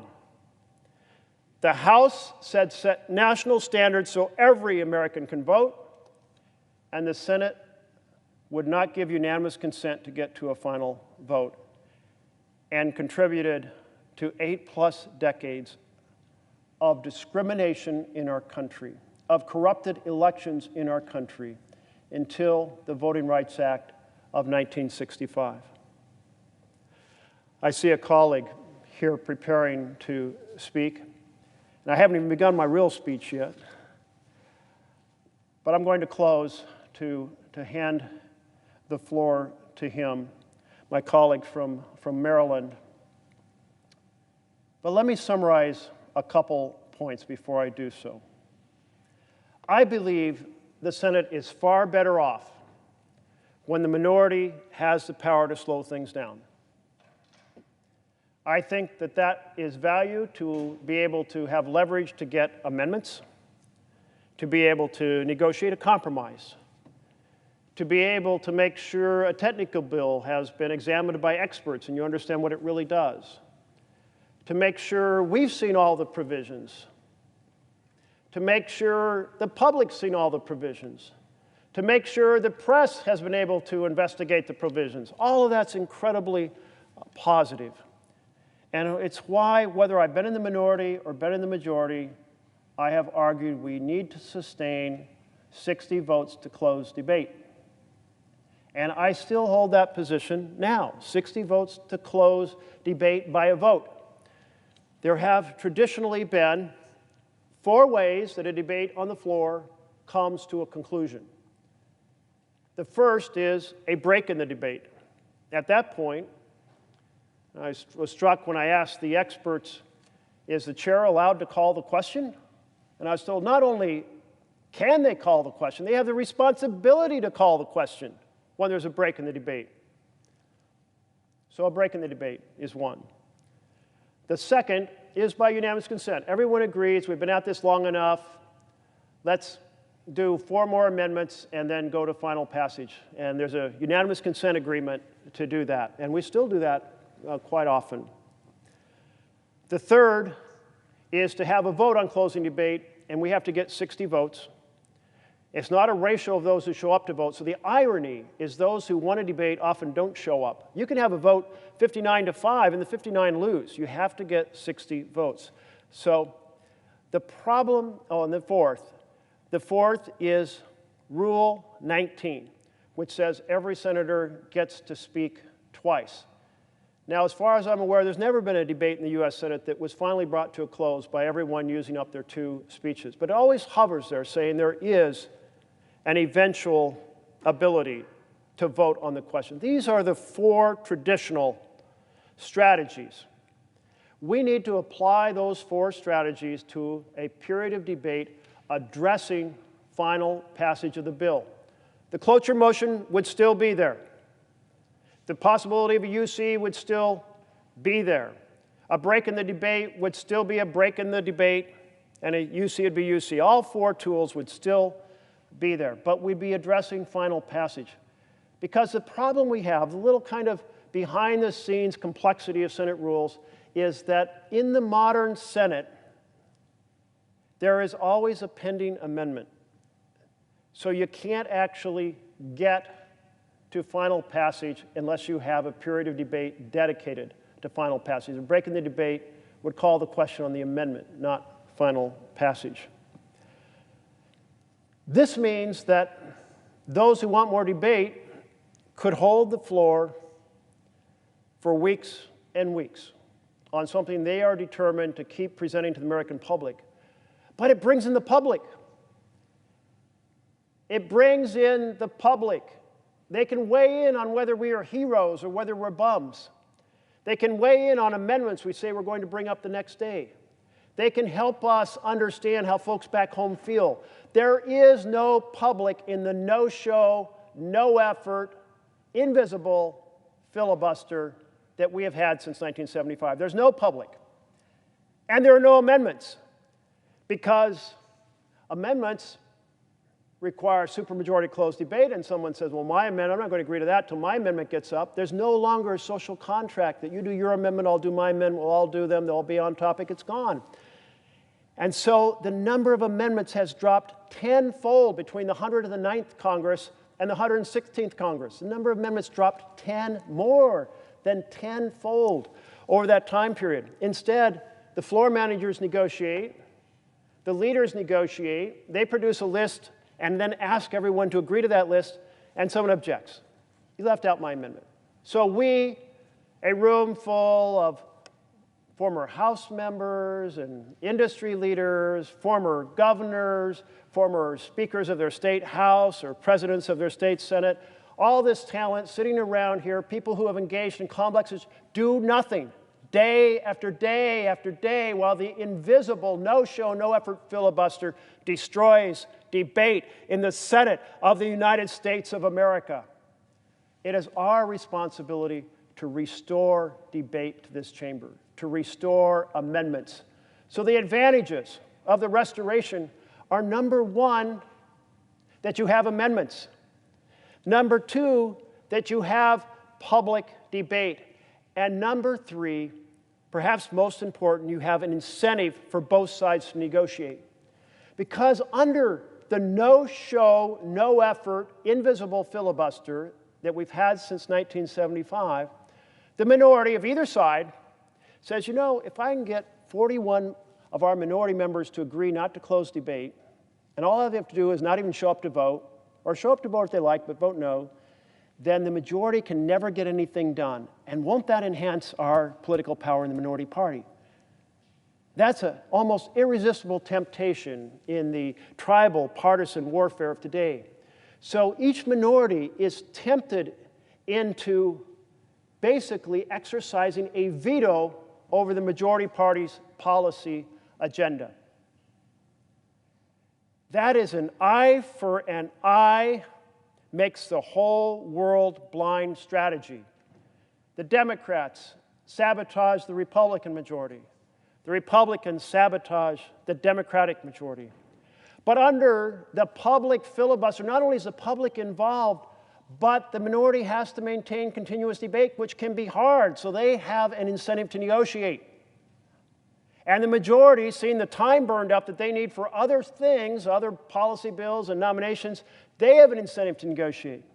So you get amendments, you get the public involved, and most important, you recreate an incentive to negotiate.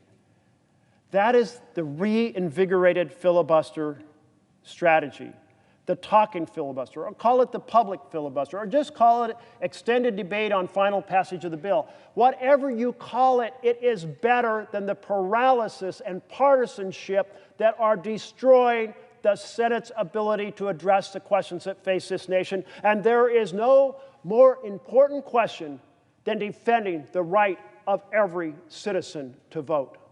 Thank you, Mr. President.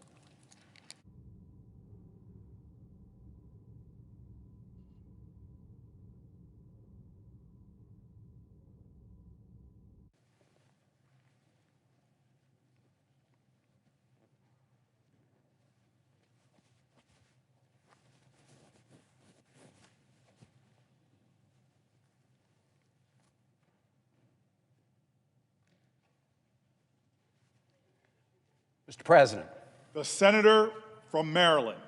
Thank you, Mr. President. Let me start by thanking our colleague, the senator from Oregon, Senator Merkley, for his leadership in working to restore the functioning of the Senate and to protect our democracy.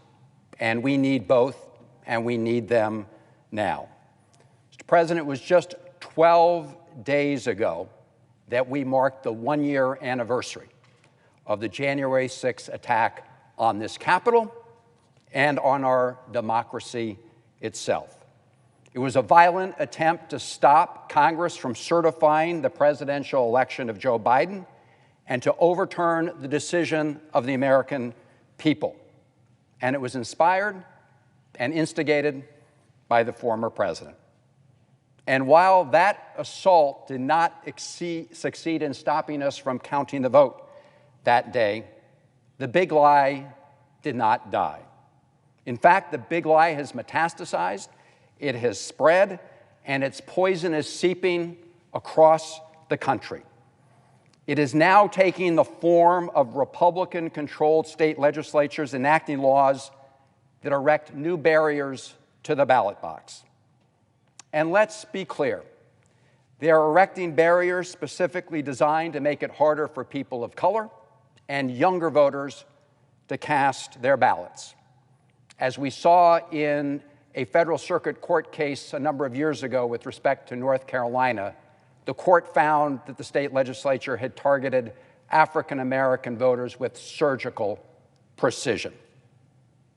Dr. King observed that voting is, quote, the foundation stone for political action.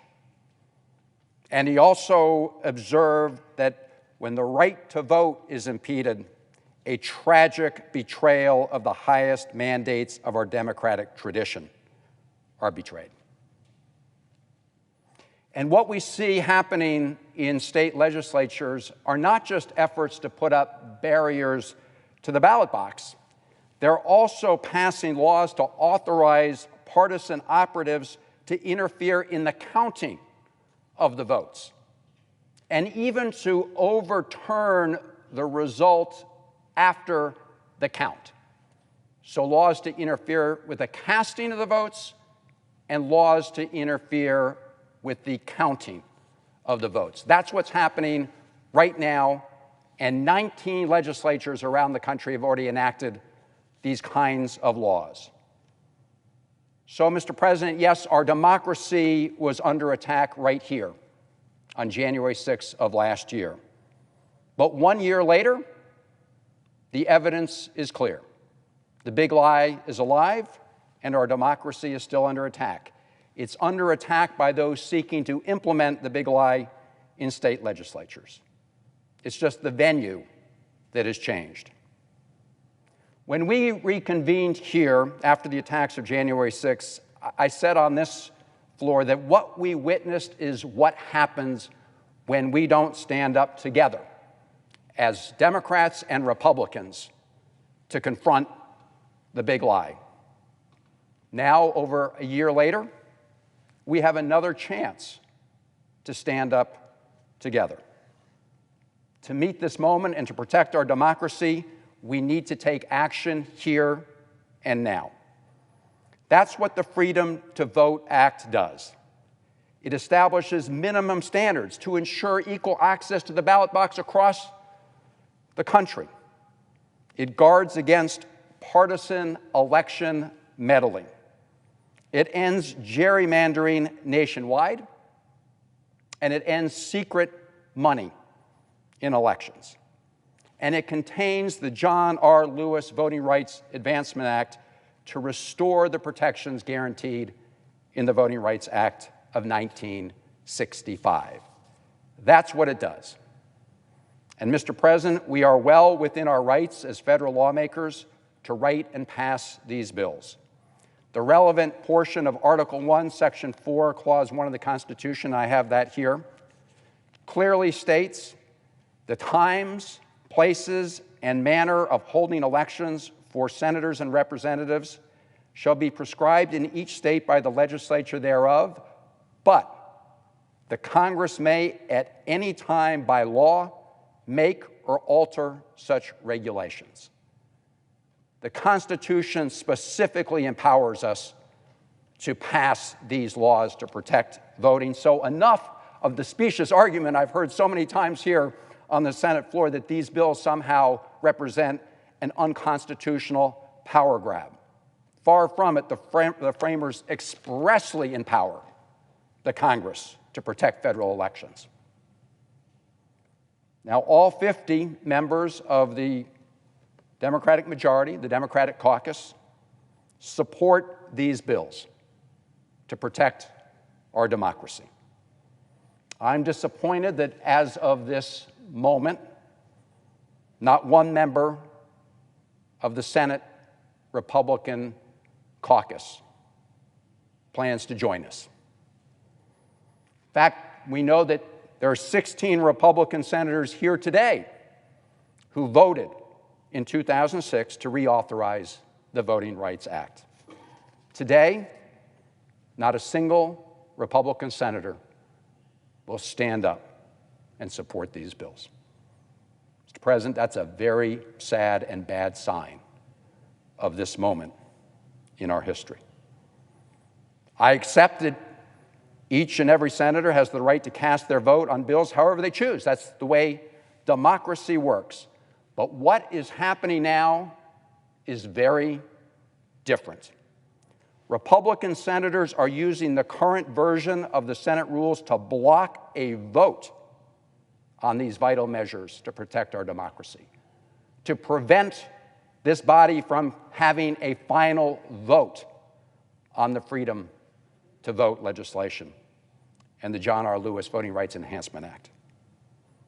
So, Mr. President, let's step back and look at how the current version of the Senate rules operate in practice. And I say current rules because the Senate rules have evolved over time, as our colleague from Oregon has mentioned. They have taken many twists and turns over the years. And in their current form and practice, they have departed radically from their original purpose and design. Today, with some exceptions, 41 out of 100 senators can block the other 59 from voting on legislation that's important to the American people. Over the last year, this Senate rule has been used to block bills that enact common sense gun safety provisions, provide for equal pay for equal work, and many other bills have been blocked from even getting a vote under the current Senate rules. So let's unpack this. Let's understand what this means. Right now, under our rules, it's possible for 41 senators representing 21 states and 11% of the United States population to block the will of 50 senators representing 84% of the U.S. population. Think about that. Under our current rules, senators representing a small percentage of the population, 11%, can block the will of the majority. So how did this happen? Well, it happened because over time, not at the beginning, but over time, senators decided to empower themselves at the expense of the American people. It wasn't always this way. As I said, in its earliest days, the Senate was founded on two principles. The first was that senators would have ample opportunity to make their case to their fellow senators and to the country. If they had the minority position on a particular issue, they had a chance to come here to the floor of the Senate to persuade their colleagues of the merits of their position.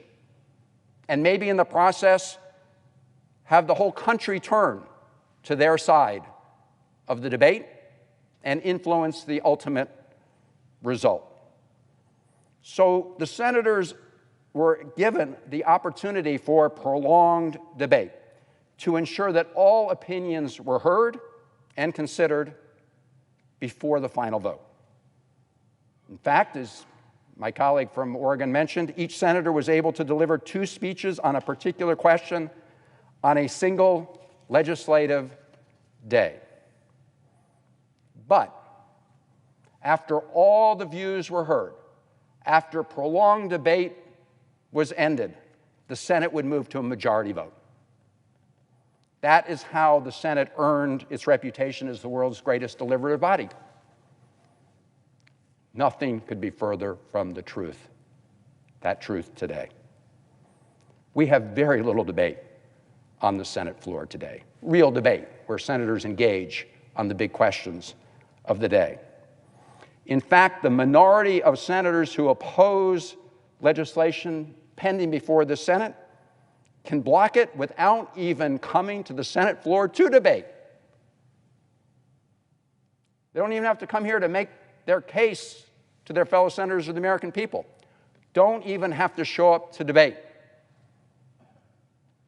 We're talking about a Senate rule that was designed to encourage debate, and yet we have it operating today where nobody has to even show up on this floor to make their position known. And it's not that senators don't even have to show up to debate. They don't even have to show up for the debate, for the vote to cut off debate. Under our current rules, we could have a vote right here in the Senate of 59 to nothing in favor of moving forward on legislation, and the 41 senators who didn't even show up would carry the day. They would block the 59 from expressing the will of the American people. How crazy is that? That's what the current Senate rules provide. Mr. President, that is not what the founders of our republic envisioned. In fact, the current version and application of the Senate's rules amount to a total perversion of the constitutional framework. These rules pervert the intent of our framers, and they undermine the democratic architecture of our republic. Our founders never intended for a minority of senators, for 41 senators, to be able to thwart the will of the majority and of the people. In Federalist 22, Alexander Hamilton asserted that the fundamental maxim of Republican government was, quote, the sense of the majority should prevail. unquote.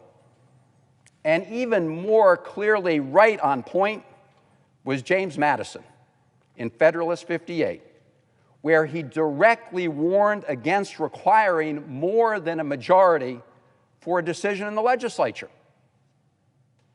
saying, quote, "The fundamental principle of free government would be reversed.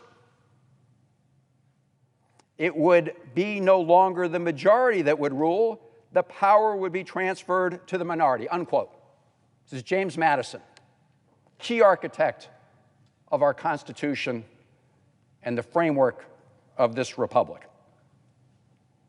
Now, Mr. President, we know it's true that the framers of our Constitution knew the dangers of overly powerful majorities, and they wanted to and did guard against that risk in the Constitution itself.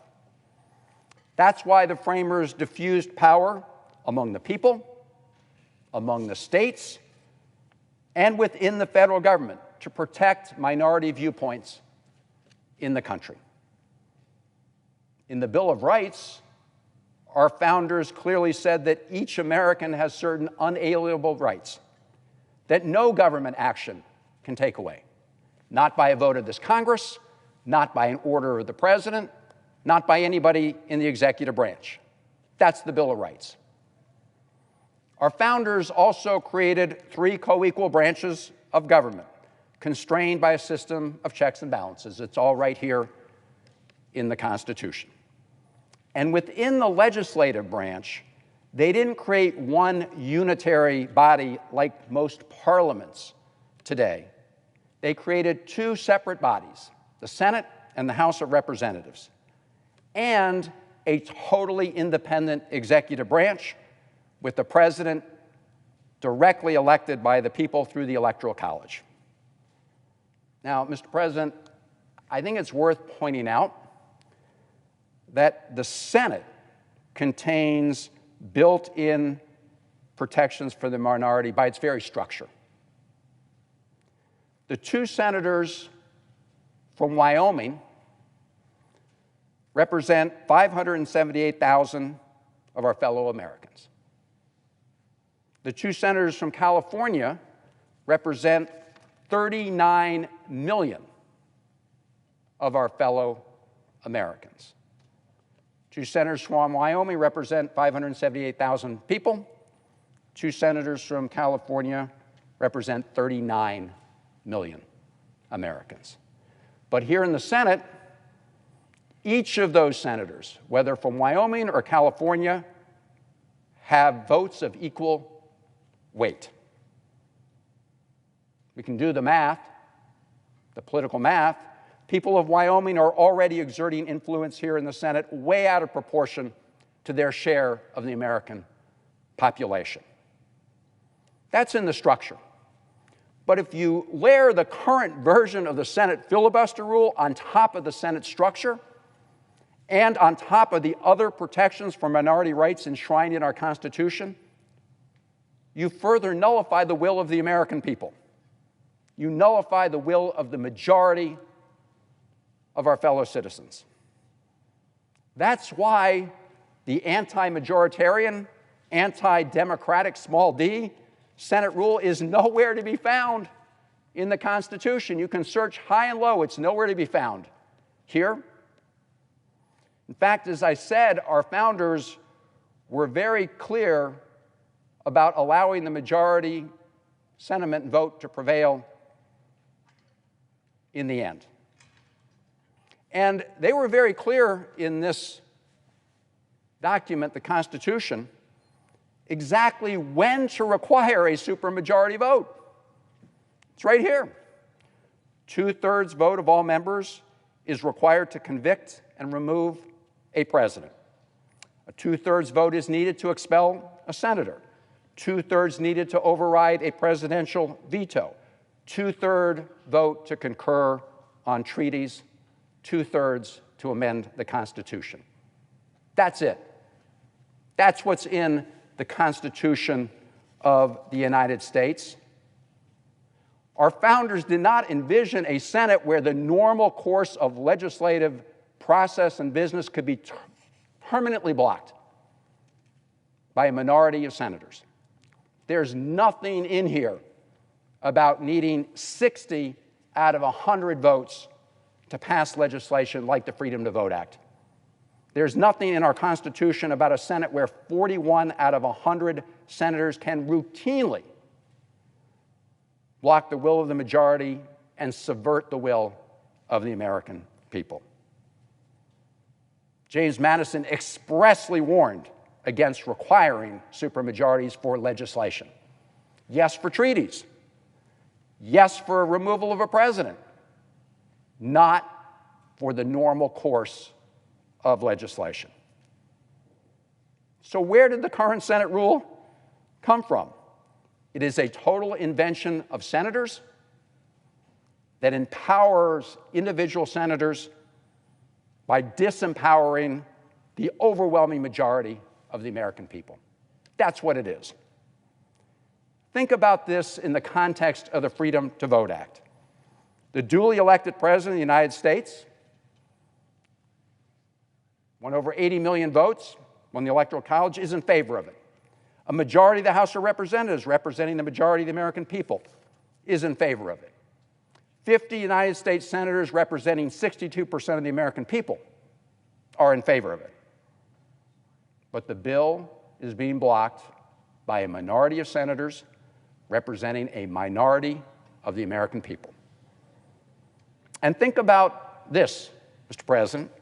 State legislatures around the country, as we gather here, are passing laws to erect barriers to voting by a majority vote. The laws they are passing impact every citizen in this country because they impact the outcome of federal elections. When state legislatures in Georgia pass laws to disenfranchise voters in federal elections, they are disenfranchising voters in all of the other 49 states who have a stake in the outcome of federal elections. But the current version of the Senate rules prevent the United States Senate from casting a majority vote to protect voting for every American, even though the Constitution expressly empowers us to do that, to regulate federal elections. So, Mr. President, what arguments do proponents of the current filibuster rule present to justify this self-anointed power to thwart the majority will of the American people? One claim is that it promotes bipartisanship. Look, I know, Mr. President, I know the senator from Virginia who has joined us, I know the senator from Oregon. All of us prefer to find common ground to meet the challenges of the day when we can. I am proud to be the author of many bipartisan measures and to sponsor many others and to vote for many of those measures. But let's not kid ourselves here in the United States Senate about the ability of the 60 vote requirement to promote bipartisanship. The Senate we are living in today is the most polarized ever. The claim that this rule promotes bipartisanship flies in the face of the reality we witness every day. In fact, the filibuster in its current form has become a partisan political weapon. Tim Lau of the Brennan Center notes that while there have been more than 2,000 filibusters since 1917, about half of them have been in just the past 12 years. Think about that. There were more filibusters in President Obama's second term than in all the years between World War I and the end of the Reagan administration combined. This abuse has led to partisan gridlock, not bipartisan cooperation. But, Mr. President, let's talk about bipartisanship. We had hoped, that action to preserve our democracy would be a bipartisan endeavor. But that isn't where we are today, and that's not new. The battle to protect constitutional rights has been waged along party lines in the past. The 14th Amendment, which guaranteed citizenship to former slaves and guarantees equal protection of the law, was passed by Republicans in Congress with almost no bipartisan support. We salute them for that action. The 15th Amendment guarantees the right to vote to all citizens of the United States, and it was passed by one party and one party alone. Those actions were taken by the old Republican Party that used to be the party of Lincoln. Should we have sacrificed those critical amendments at the altar of bipartisanship? Should we have said to them, don't pass them because no Democrats at that time support them? Of course not. We all strive for bipartisanship, but that goal should not stand in the way of legislative action, especially on issues central to protecting our democracy. Another argument often made, including by many of our Democratic colleagues, in favor of keeping the current version of the Senate rules and the supermajority requirement highlights the risk of giving up the, quote, protection of the filibuster on issues that Democrats hold dear and where Republicans hold a different position. If we eliminate the 60-vote threshold to pass policies that Republicans don't like, won't Republicans be able to use a majority vote to pass policies that Democrats don't like? That's true. That's the nature of democracy. That's what elections are for. Every 2 years for members of the House, every 6 years for the Senate, every 4 years for the President. The American people don't like a law that we've passed. They get to go to the ballot box to render a decision. That is the ultimate accountability in the system. And we should not be erecting artificial rules to protect ourselves from the majority views of the American people. In fact, it's simply arrogant to invent a rule that blocks the will of the American people. It's simply arrogant to say that we senators, not we the people, are the guardians of our democracy. And we're going to come up with this rule that's not in the Constitution to do that. That's what our current Senate rules do. Now, Mr. President, there is one major exception to the 60-vote rule to end the filibuster on legislation. It's called the reconciliation process. I believe that this major exception exposes the absurdity of the current Senate rule itself. Most folks watching this debate may be justifiably confused. They're watching the Senate and they're saying, God, it was about a year ago that the Senate passed the American Rescue Plan with a majority vote. It was a vote of 50 to 49. It was a major piece of legislation responding to the pandemic emergency. Not a single Republican senator voted for it, but it passed. During the Trump administration, Senate Republicans passed a major tax giveaway to the rich by a vote of 51 to 48. Not a single Democrat voted for it. Those laws contain major policy changes, but they could not be blocked by a vote of a minority of 41 senators. Why is that? It's because in 1974, the Senate carved out a major exception to the supermajority filibuster rule for legislation connected to the annual budget process. That carve-out, that procedure, allowed for the passage of the Trump tax law, for the American Rescue Plan, and earlier for the Affordable Care Act. So, colleagues, here we are maintaining this carve-out to the filibuster rule that allows Donald Trump and Senate Republicans to pass big tax cuts by a majority party line vote. You can't block it with a vote of 41.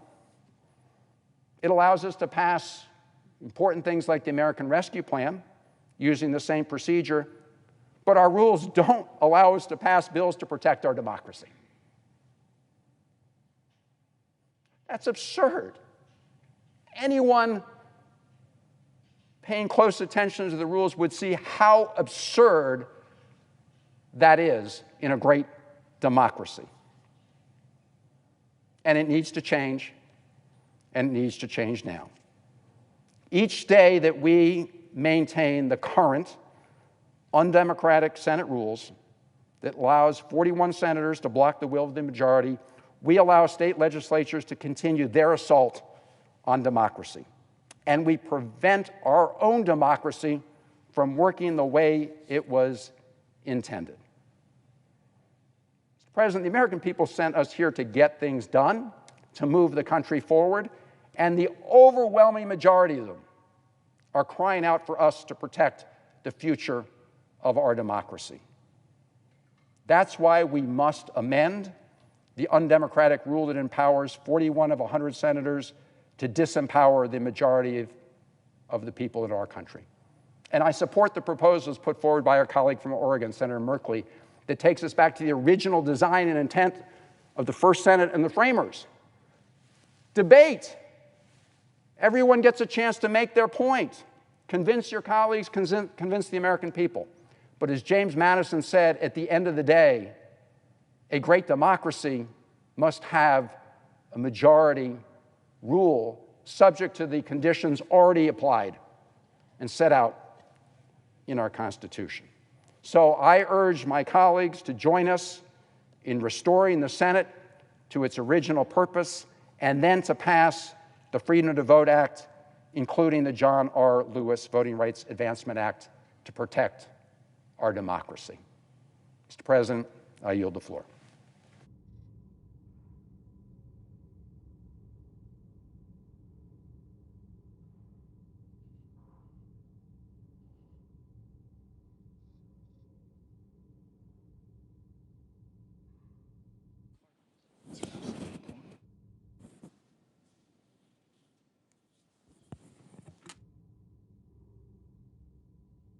Mr. President, I suggest the absence of a quorum. The clerk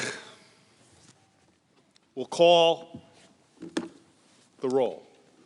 Ms. Baldwin.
Senator from Alaska. Mr. President, I gave a long speech. To the senator, we are in a quorum Oh, call. thank you, Mr. President. Mr. President, I ask that the quorum call be vitiated. Without objection. Thank you, Mr. President. Mr. President, last week I gave a long, detailed speech on the topic that was at hand last week, and it's the topic right now that we're focusing on here in the United States Senate. Voting rights and the majority leader's goal this week, as it was last week, to blow up the legislative filibuster. I believe it'll be the first time in U.S. history that a majority leader actually sought to do this, to blow up the legislative filibuster, which in and of itself says a lot.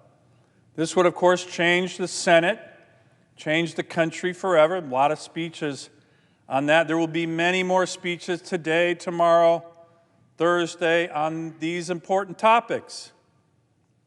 Now, the President of the United States weighed in on these two topics, the filibuster and voting rights, in Georgia, in a speech last week that, Mr. President, is already going down as an infamous speech by a President of the United States. Let's just say it didn't really go very well, the President's speech. I ask all Americans to take a look at it. It's quite disturbing for a whole host of reasons. The President's speech was almost universally panned, on the left even, on the right, in the center. I have not seen one U.S. senator come down on the floor this week to defend it. It'll be interesting as we debate these issues, if anyone does, but I doubt there will be. And there are many reasons for this. As a speech by a president, it was remarkably divisive. In essence, calling every senator, Democrat or Republican, who doesn't agree with him a racist and a traitor. Read the speech. It was historically absurd, invoking the sacrifices of the Civil War and heroes like Abraham Lincoln and villains like Jefferson Davis to present-day circumstances. It was profoundly unpresidential, as Senator McConnell stated, rhetoric completely unbecoming of a president of the United States, and as an attempt to get senators, especially Democrat senators, to vote the way in which President Biden wants them to vote. It appears to have been a monumental failure. Now, I wonder why, Mr. President. Well, of course, here's why. Calling someone a racist and traitor is not the normal, logical route to try to persuade one to come over to your side. And neither, Mr. President, is claiming that Republican senators and Republican legislators in states and Republican state voting laws are so-called Jim Crow 2.0. When your very own state's laws, in terms of voting, are some of the most restrictive in the country. This is a narrative I hope our friends in the media will keep an eye on during the debates this week. What am I talking about, Mr. President? Well, first and foremost, I'm talking about Majority Leader Schumer and Joe Biden and their states, New York and Delaware, which have some of the most restrictive voting laws in America. Let me repeat that. Some of the most restrictive voting laws in America come from the majority leader state and the President of the United States state. And yet, listen to their rhetoric. Listen to their rhetoric. Republicans in Republican states are, quote, Jim Crow 2.0. Mr. President, I was on the floor last week talking in particular detail about my state's laws. And we're all different states here, but I know my state's laws. I know them well as it relates to voting rights. And here's one thing I said last week. in some of the most critical issues in terms of voting rights legislation: early in-person voting, automatic voter registration, and this chart here, no excuse absentee voting.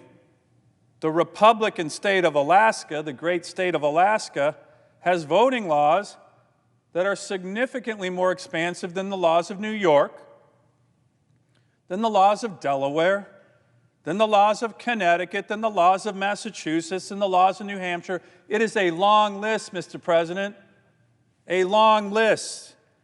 And you can see why senators like me, my constituents in particular, find it more than just a little bit annoying when you have these smug arguments of Republican states being Jim Crow 2.0.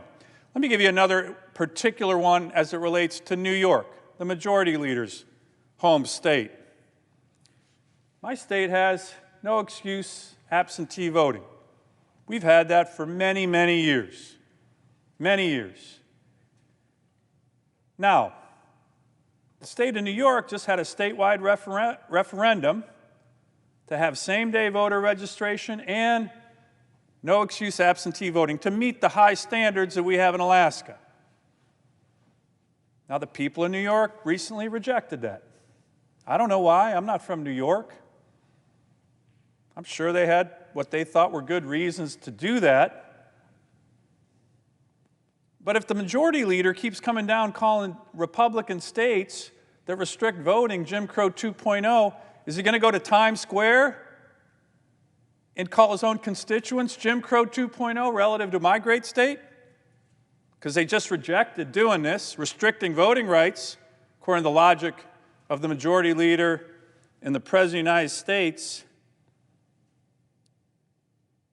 There's something really wrong here, Mr. President, on these arguments. And it's not just New York, and it's not just me making these arguments about where other states are.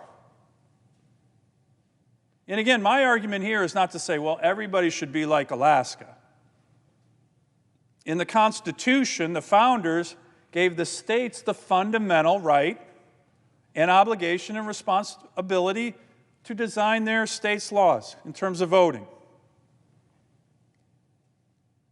But what is really difficult to swallow is that so many of the arguments we're going to hear this week, and we heard last week, and we heard from the President of the United States, come from elected officials, U.S. senators, and the President, a former senator, who come from states who have some of the most least restrictive voting laws in the country.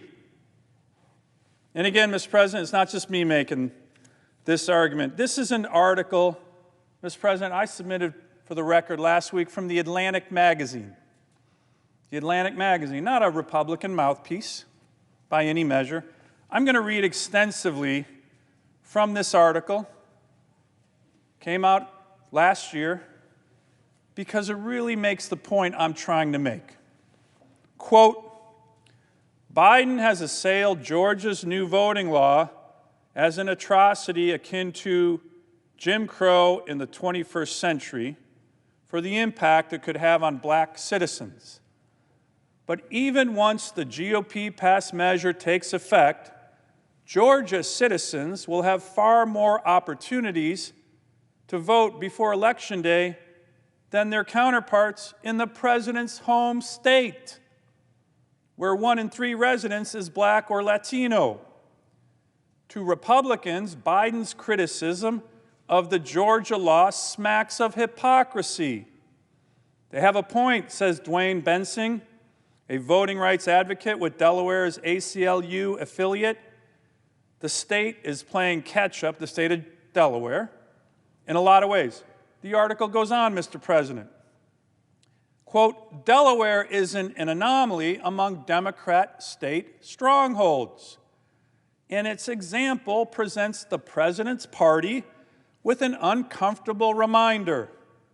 Although Democrats like to call out Republicans for trying to suppress voting, the states they control in the Northeast make casting a ballot more difficult than anywhere else.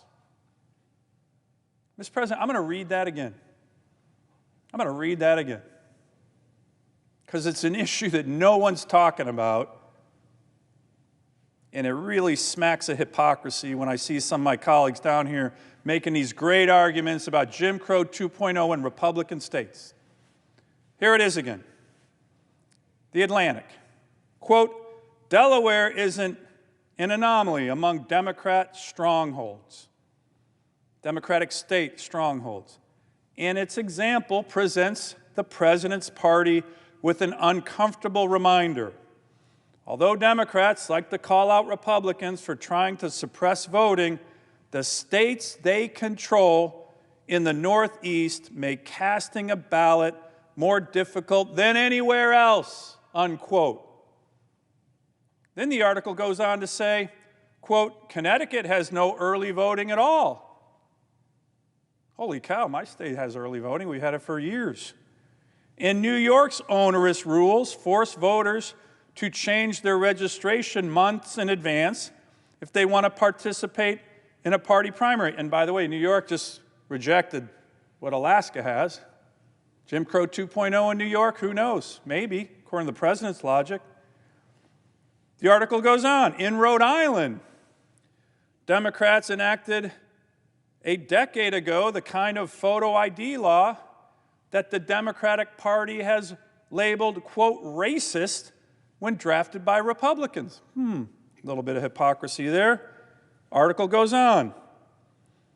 The state, Rhode Island, also requires voters to get the signatures of not one but two witnesses when casting an absentee ballot. Only Alabama and North Carolina are similarly strict. Article goes on. According to a new analysis released this week by the Nonpartisan Center for Election Innovation and Research, Delaware, Connecticut, and New York rank in the bottom thirds of states in their access to early and mail-in balloting. And as I just said, New York just rejected it again. Really wonder if the majority leader is going to come down and call his citizens Jim Crow 2.0. Mr. President, it's a very important issue. And here's the bottom line.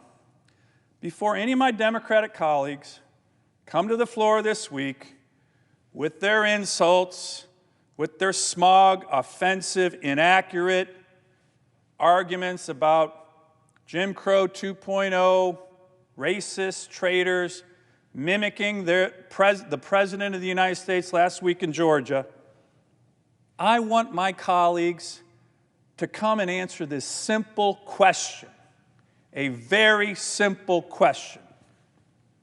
Why should we listen to you? Why should any American take you seriously when so many of you come from states with the most restrictive voting laws in America? I wonder if any of my colleagues are going to come down to the floor, particularly those like the majority leader, who love to rant about Jim Crow 2.0, when their states are leading the charge in America on restrictive voting. I yield the floor.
Majority Whip. Past weekend, and yesterday particularly, we celebrated Dr. Martin Luther King Jr. It's likely that if you attended any event in that celebration, you heard at least part of his I Have a Dream speech. Many of us in the chamber happily quoted it because of our respect for him and the eloquence of his language in that moment. We like to remember the hopeful second half of that speech as well, because Dr. King imagines a future in which black children and white children play together, and all people are judged, as he so famously said, not by the color of our skin, but by the content of our character.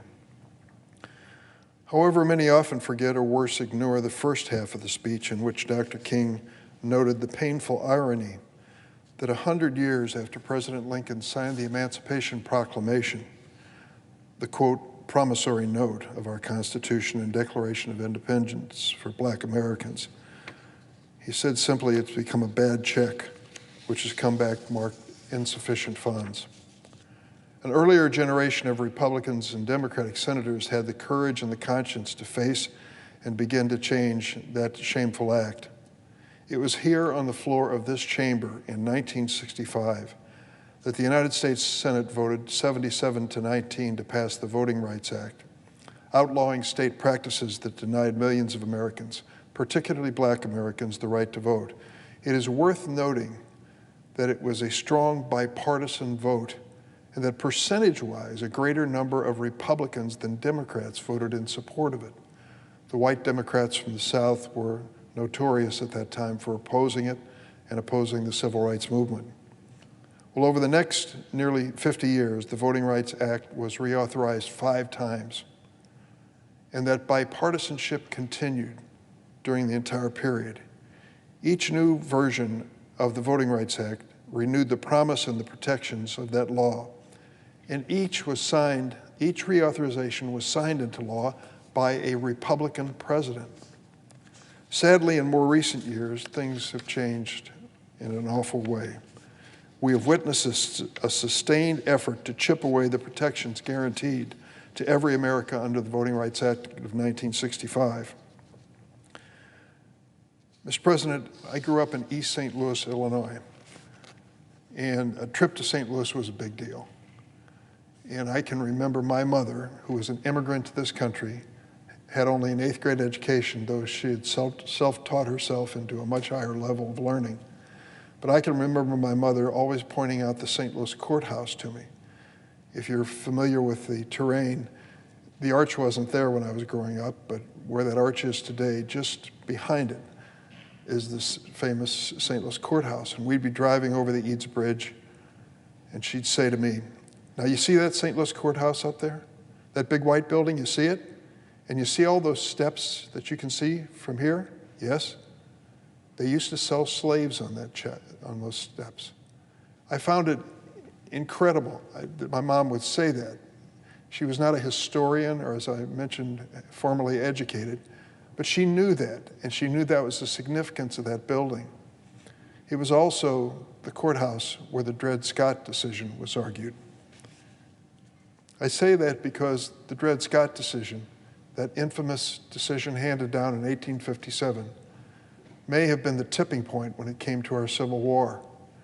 A decision by that court, now viewed as nothing short of outrageous, basically ruled that enslaved people, regardless of where they lived in the United States, could never be treated as American citizens and had no right to sue in the federal courts of America.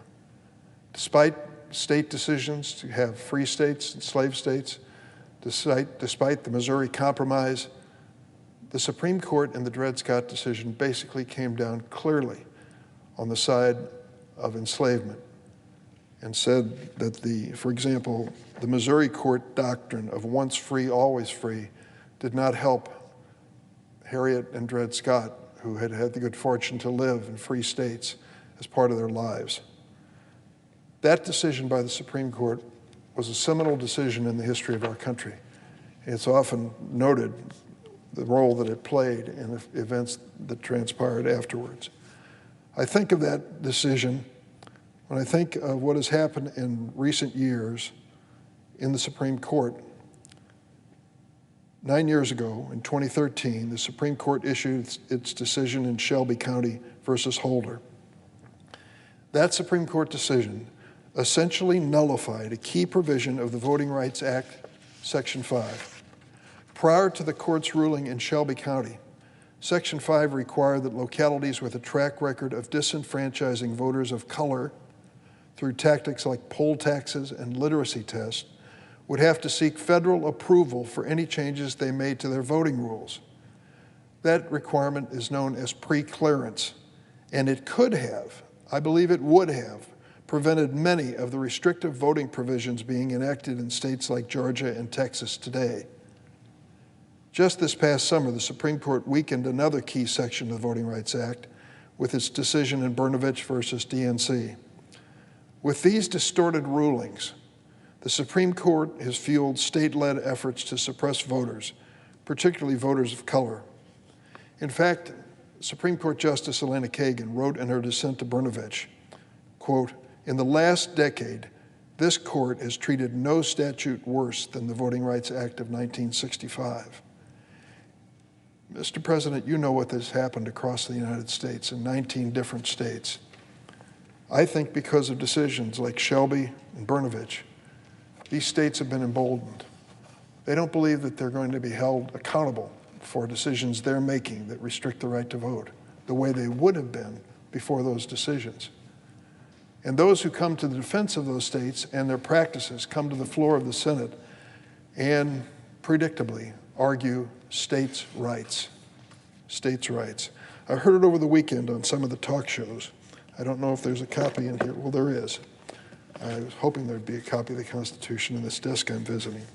But Article 1, Section 4 of our Constitution is explicit for those who question whether or not it is the exclusive province of the states to establish standards for elections. And I'm going to read it. Section 4, the times, places, and manner of holding elections for senators and representatives shall be prescribed in each state by the legislature thereof. But the Congress may at any time by law make or alter such regulations except as to the places of choosing senators. And of course then the amendments following the Civil War, during and following the Civil War, went even further in terms of voting and the issue of race. It's very clear to me, and you only have to read those simple words, straightforward and direct in the Constitution, to realize that establishing standards for elections is not exclusively within the province of the state. In fact, just the opposite is true. When it comes to federal elections for representatives and senators, authority is given to us, this Senate and the House of Representatives, and of course, through the signature of the President, the law is created that can establish standards and regulations. And yet, members on the other side, members on the side of President Lincoln's political party, the Republican Party, now come to us at this moment in history and argue nullification and states' rights. What a cruel twist of fate that Mr. Lincoln's party, which took such pride in the progress that was made after that deadly Civil War in establishing civil rights, is now defending almost to a person the activities of 19 different states that restrict voting rights. Today, our democracy needs the Voting Rights Act of 1965 restored to its full power and potential. In the past year alone, Republican legislators in 19 states have enacted laws making it harder for Americans to vote. In total, more than 440 bills with voting restrictions have been introduced in 49 states, and more are on the way as the 2022 state legislative session gets underway. These efforts represent the most coordinated assault on voting rights since the Voting Rights Act was first passed under President Lyndon Johnson. The most troubling of these bills, the ones that I find incredible, grant partisan actors the power to potentially meddle and interfere in election administration. Now, where could they possibly have come up with that idea? That if you lose an election, you would contact the election authorities and ask them to change the results for your favor. Where could they have come up with that idea or notion, that outrageous idea? Perhaps in the recording that we have of the conversation between the leading election officials and President Donald Trump after he lost the election in 2020. That's exactly what he set out to do. And now in 19 states, they are setting up a scenario for that same strategy and tactic to be followed if you're disappointed with the outcome of an election. Arkansas and Kansas have already passed laws that, according to experts from States United Democracy Center, Protect Democracy and Law Forward, could be used to shift the power to decide elections to partisan political actors. In those states, the voters won't have the last word. The Republican political leaders will. And legislators in other states have introduced troubling bills with similar implication. For instance, in the state of Arizona, state legislators introduced 3 separate bills that, according to the Brennan Center for Justice, quote, would have directly empowered partisan officials to reject or overturn election results. It is an incredible outcome. More traditional attacks on the right to vote include efforts in Michigan, for example, where a group of Republican lawmakers are attempting to bypass the state's governor, as well as the state's voters, to enact a measure restricting voting rights. And of course, in Texas, the state enacted a bill known as SB 1, which the Brennan Center called, quote, one of the harshest restrictive voting bills in the country. One of the most troubling provisions of the law will make it harder for voters living with disabilities to receive the accommodations and assistance they need to exercise their right to vote. The members of this Senate have a constitutional obligation to respond to these state voting laws. And that means ensuring that the constitutional right to vote is protected by federal law and fully enforceable. It also means establishing nationwide standards that ensure every eligible voter can participate in our democracy. These remedies and protections must be available in every state, red and blue, from New York to Arizona. Allow me to make one other point, Mr. President.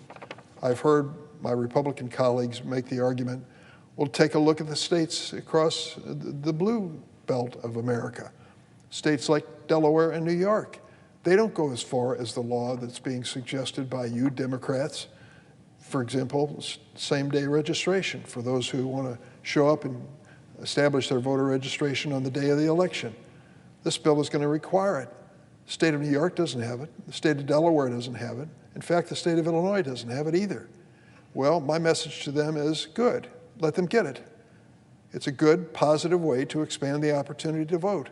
Many states have done it for years without problems. Those who are lagging, whether they're red or blue, should come into the 21st century. It should be our mission, our singular mission before anything else, to make sure that every eligible American has the right to vote, that we eliminate the burdens and obstacles, the tricks and traps that have been set up in all these states to make it so difficult.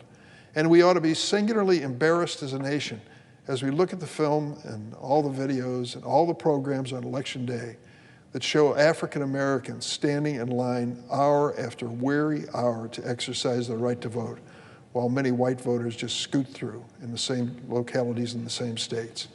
There's something fundamentally wrong here, and it's not just an accident.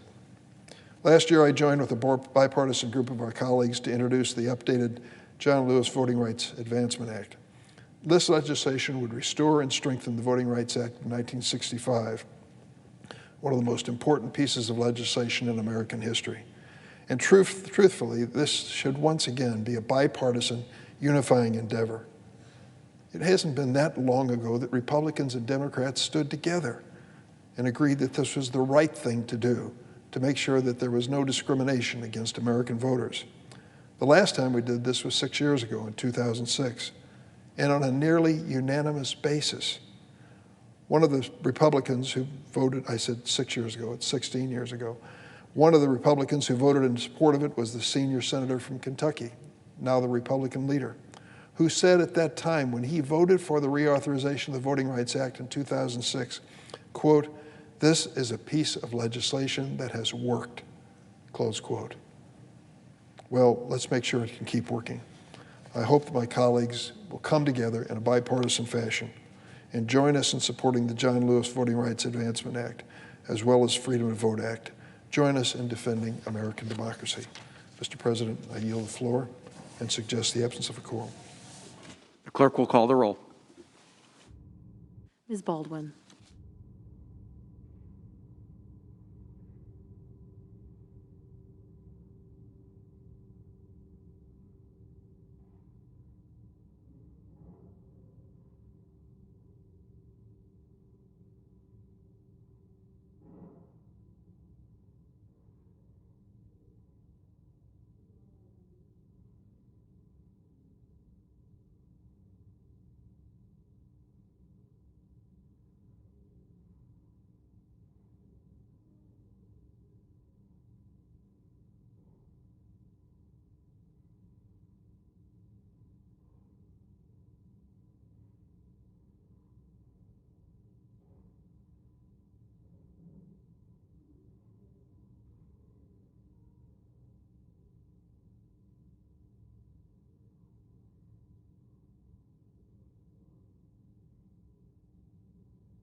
President. Senator from Washington. Mr. President, I ask that quorum call be dispensed with. Without objection. Thank you, Mr. President. I was out here a little while ago talking about why it's so important for us to move forward and vote on the John Lewis Voting Rights Act and to uphold the voting rights of American citizens, something I feel very strongly about. I've had the good fortune to be in the United States Senate since the year 2000, and I got here, I should say the election was in 2000, took the oath of office in 2001. I got here in an election that was decided by 2,229 votes. It took 3 weeks to decide the election. It took recounts, it took verification by counties, and yes, the vote-by-mail system, which was pretty much the majority of votes at that point in time. Not everybody voted that way, but a big portion of votes at that time was a system that was starting to flourish in our state. And when I think about the year 2000 and the close election, I give thanks to my predecessor, Slade Gordon, for, even though it was a close election, not contesting the election. If people remember, that was the same year that there was such a close election that people considered what was the outcome in Florida. And yet Al Gore conceded the election to George Bush. My point is that where have we gotten to today? Because all of those people, George Bush, Al Gore, me, Slade Gordon, even though we had close elections, we had confidence in the outcome of the election, and we moved forward. We moved forward so much, in fact, that when our country was attacked just a few months later, we all pulled together to work together to build a more secure nation. We didn't sit around and say, you know, Slade Gordon didn't sit around and say, oh, I lost by 2,229 votes. Al Gore didn't sit around and say, oh, he lost Florida by so many votes and the votes weren't counted. No, we moved our country forward.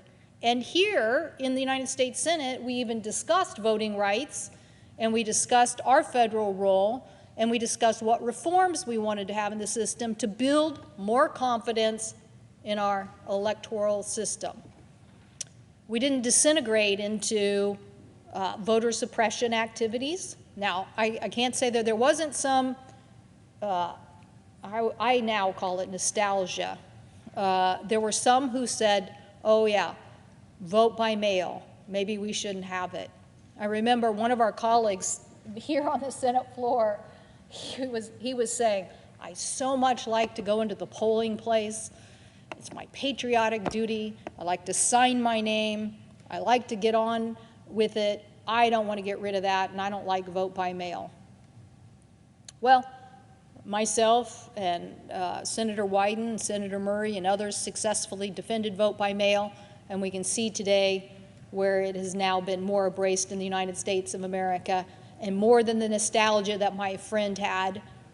Trust me, I could say a lot of nostalgia about going into a voting place and voting. My childhood was spent getting the vote out, because that's what you did in my family. You spent the day getting the vote out. You helped. I remember one year I said to my father I'd missed too much school and I didn't want to miss any more school, and I had to go to school on election day. And he told me there was no greater education than getting the vote out, and that I was going to be doing that. So I can be nostalgic too. But right now, I'm proud of the 84% turnout in the state of Washington in a presidential election year, thanks to vote by mail. And I'm proud that vote by mail, I think, is the antidote to the accusations that people have about a voting system that they think can be attacked by a foreign government or undermined in an electronic voting system. The fact that when you vote by mail, you sign your name, both on the registration form, sign your name on the mail-in ballot, rip off a tab, basically mail in that ballot, and you have proof that you voted. And your signature is the verification. I'm going to talk about that in a minute. Your signature is the verification that that system works. So yes, I'm not very happy that we're here, because a lot of the tactics that we are hearing about around the United States of America is about limiting vote by mail. It's about trying to stop it or slow it down or raise accusations about how it doesn't work. And part of the initial establishment of pre-clearance in the United States in the 65 Voting Rights Act was about the great disparity that existed in the United States between states, that some states had very different turnouts than other states in a presidential election, maybe 20 or 30% different. And so people were starting to say, how are you affecting us if some states aren't really empowering their citizens to vote, and the consequences is suppressing voter activity? So I definitely believe in the John Lewis Voting Rights Act. I definitely believe that starting in 1965, we had disparity in states in the way they voted, and we did something about it. And we did something about it because people were being discriminated against, and that was the premise of the law. Stop the discrimination. Stop the discriminatory tactics that states were using to discriminate against people so that their votes couldn't be cast. And now we've updated that law many times over the last several decades in a bipartisan fashion, most of the time signed into law by Republican presidents. So I don't get the stumbling block here. I don't get the stumbling block why people won't come to the table and help us write the next version of the 1965 Civil Rights Act that is just called the 2022 Civil Rights Act. I don't get it. I don't get why people aren't coming to the table to do that. But I know this, that one of the big lies out there, and the Republicans, I see my colleague was here from Alaska, and I do feel a great affinity. People may not understand the relationship between the state of Alaska and the state of Washington, but it's a very true affinity. We come from the same part of the world. Our economies are integrated. We have many people who live in both places. We share commonality of culture, of our environment. And my colleague from Alaska was here talking about their vote-by-mail system. And so the fact that people are telling lies and trying to suppress the vote by suppressing vote by mail or calling it fraudulent is very frustrating. It's very frustrating, and it's one of the reasons we should come together in a bipartisan way and support vote by mail. We should be empowering people, particularly in a pandemic, to cast a vote so that we know their vote is counted, so we can have confidence that we had an election and that the people spoke. But here we have Newt Gingrich, who has said numerous times now, the biggest way to expand voter fraud is to expand vote by mail.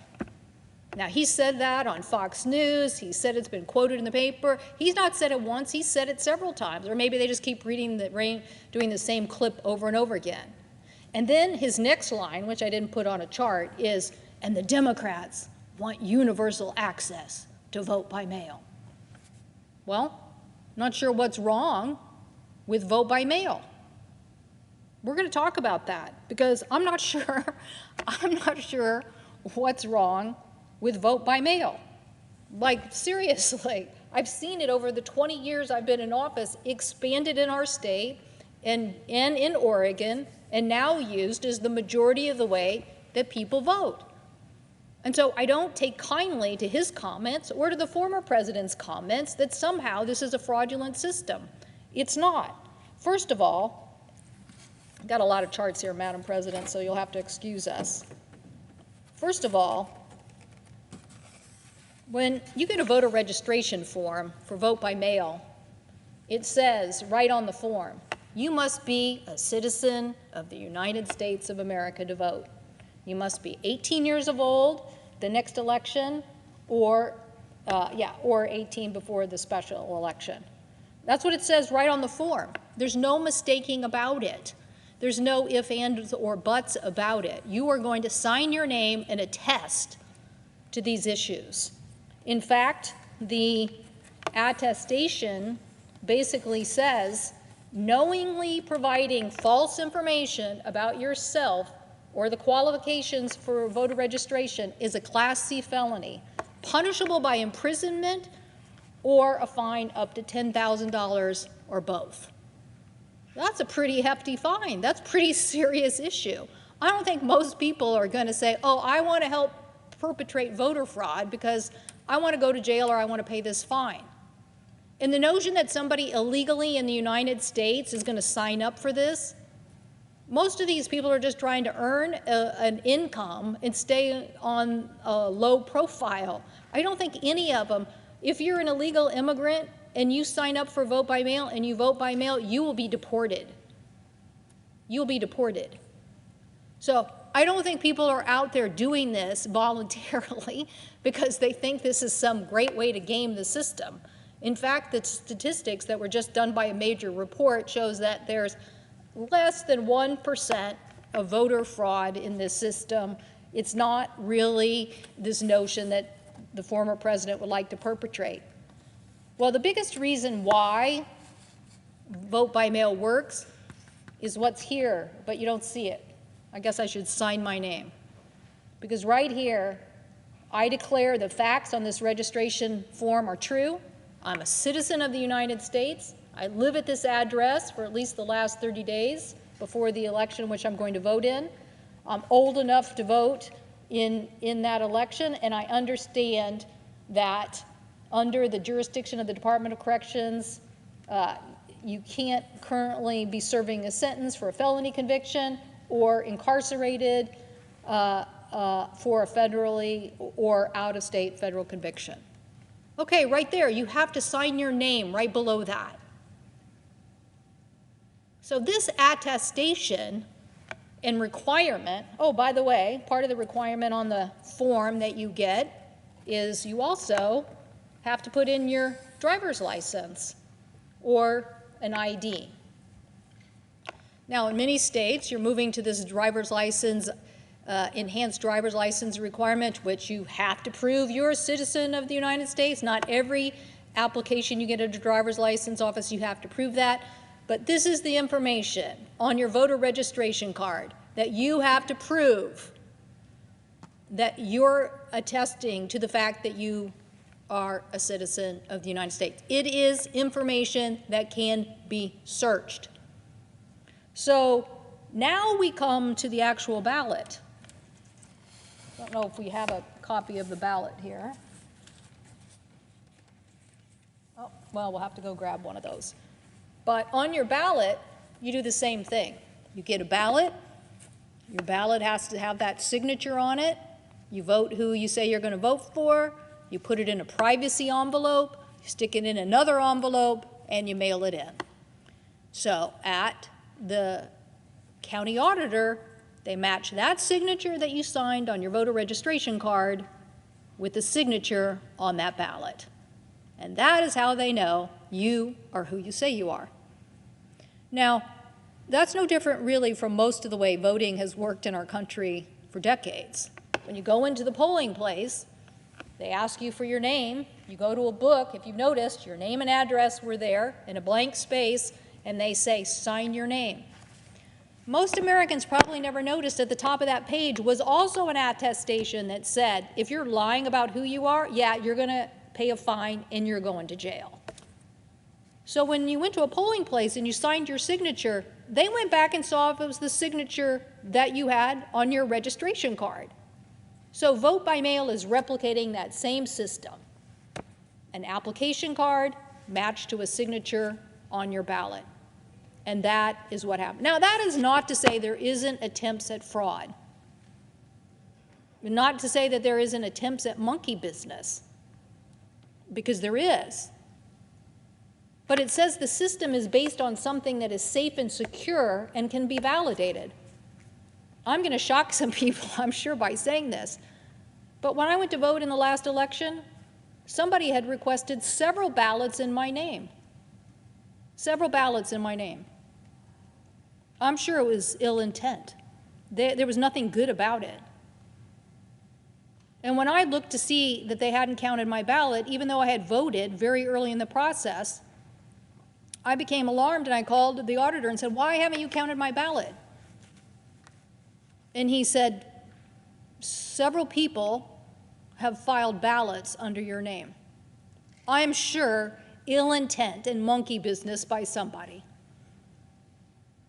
So I decided I'm going down to the courthouse to see what this was all about. But by the time I got there, the auditor had sorted it out and said, I found the one signature that matches your signature, and we've counted your ballot. So they hadn't done that. They probably threw it in a pile. Oh, we got 10 ballots under this name, whatever it was. Why did that happen? I don't know. But I know the system worked because he pulled them all aside, and when he got to it, they matched my name with the ballot that existed. Now, for us in Washington, because we've had some very close elections, the vote-by-mail system has got a lot of scrutiny. It got a lot of scrutiny in a governor's race a few years after I got elected, and the race got down to several hundred votes, really. I think in the end it was several hundred votes.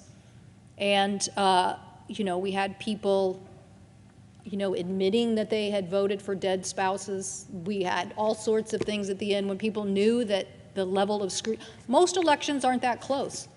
But when you're down to hundreds of votes and you know that there's going to be scrutiny, the system works. It doesn't mean there won't be a mistake somewhere and that you won't have to redo the count and find it. It doesn't mean that there's absolutely 0 fraud. It means that it's a system based on a safe and secure measure and that you can go back and check it. Now, I love our vote-by-mail system, and the voters are proving at 84% turnout in the last presidential election, and sometimes in off-year elections, we can get as high as a 70% turnout. So it's working in off-year elections. Who is not for empowerment and enfranchisement of people? Apparently Newt Gingrich isn't, because he thinks it's a mastermind theory or some scenario where he thinks we're going to try to take over the world, when in reality, I would just say it's the next phase of voting, particularly in an era of pandemic, and that we need to have our elections be more secure. I would say that if people are going to fool around and create distrust in your election system, having a system where you get to tear off a tab and keep it at home and know that your ballot was cast and know that you can count it and know that you can count it again. In my election, when I won by 2,229 votes, the tallies weren't the same each time. They weren't. It changed. It didn't mean they were wrong. It just meant that various mistakes were made, they verified their work, and they were corrected. But my predecessor did not undermine the United States democracy by claiming he lost. He didn't go out and try to pass voter suppression laws. He came back here and worked on the 9/11 Commission with all of us and tried to defend our country. But that's not where we are today. We're here with Mr. Trump, President Trump. And, Madam President, you know, on January 6th, I sat outside and listened to the president. I really thought, you know, I'm going to go in and give a speech that night. I had no idea what was going to happen to us. I thought I was just going to speak on the floor that night. I thought that was it. I had no idea that we were going to face an insurrection. So I was taking notes. I thought, I'm going to give this speech. Well, as it turned out, didn't get to give that speech. We had kind of a truncated session that night. We gave a few speeches, a few people talked, but we didn't give a big speech. So I've been waiting to give this speech for a long time. I've been waiting to repudiate what the president said at his rally for a long time. And the reason is because I cannot stand to have our election system, the basis of our democracy, the basis of our country, why we're the gold standard around the world. I'm not sure anybody should go on a codel anymore to witness an election in another country until we get our election system right here. What are you going to say when you get there? What are you going to say if you're going to go to another country and witness their election? We know how to do it in the United States, because right now we're not proving that. We're showing that we can't move forward on the John Lewis Voting Rights Act. But let's go over what President Trump said that night. Because President Trump claimed that, his first claim, that the Michigan Secretary of State flooded the state with unsolicited mail-in ballots sent to everybody on the rolls in direct violation of state law. That's what he said that's what he said. That's what he said at his rally. That's what he said, go down there, go down there.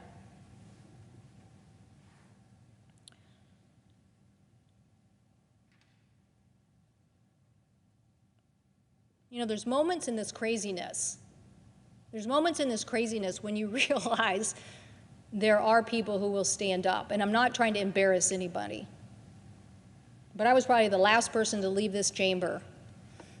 And the parliamentarian refused to let anyone touch the ballots. Even though she could barely walk down the hall, even though she could barely carry all those supplies, she knew that allowing anybody else to touch those certifications of the election would give somebody the claim that somehow somebody had interfered. So people were doing their job.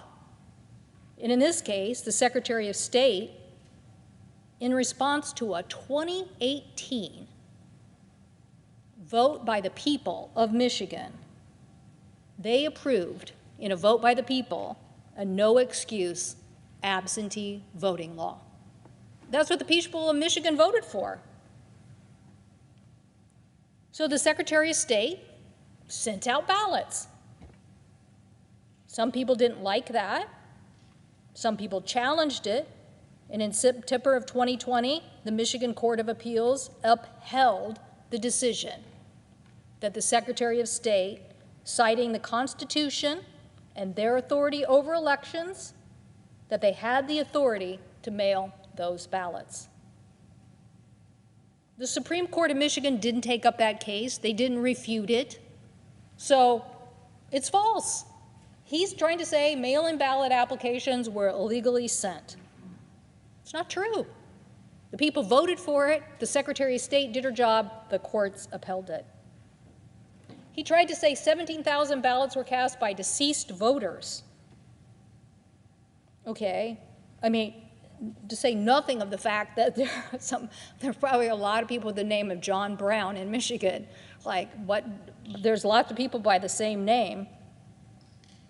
But there is a system that uses the Social Security Administration to flag death of deceased voters.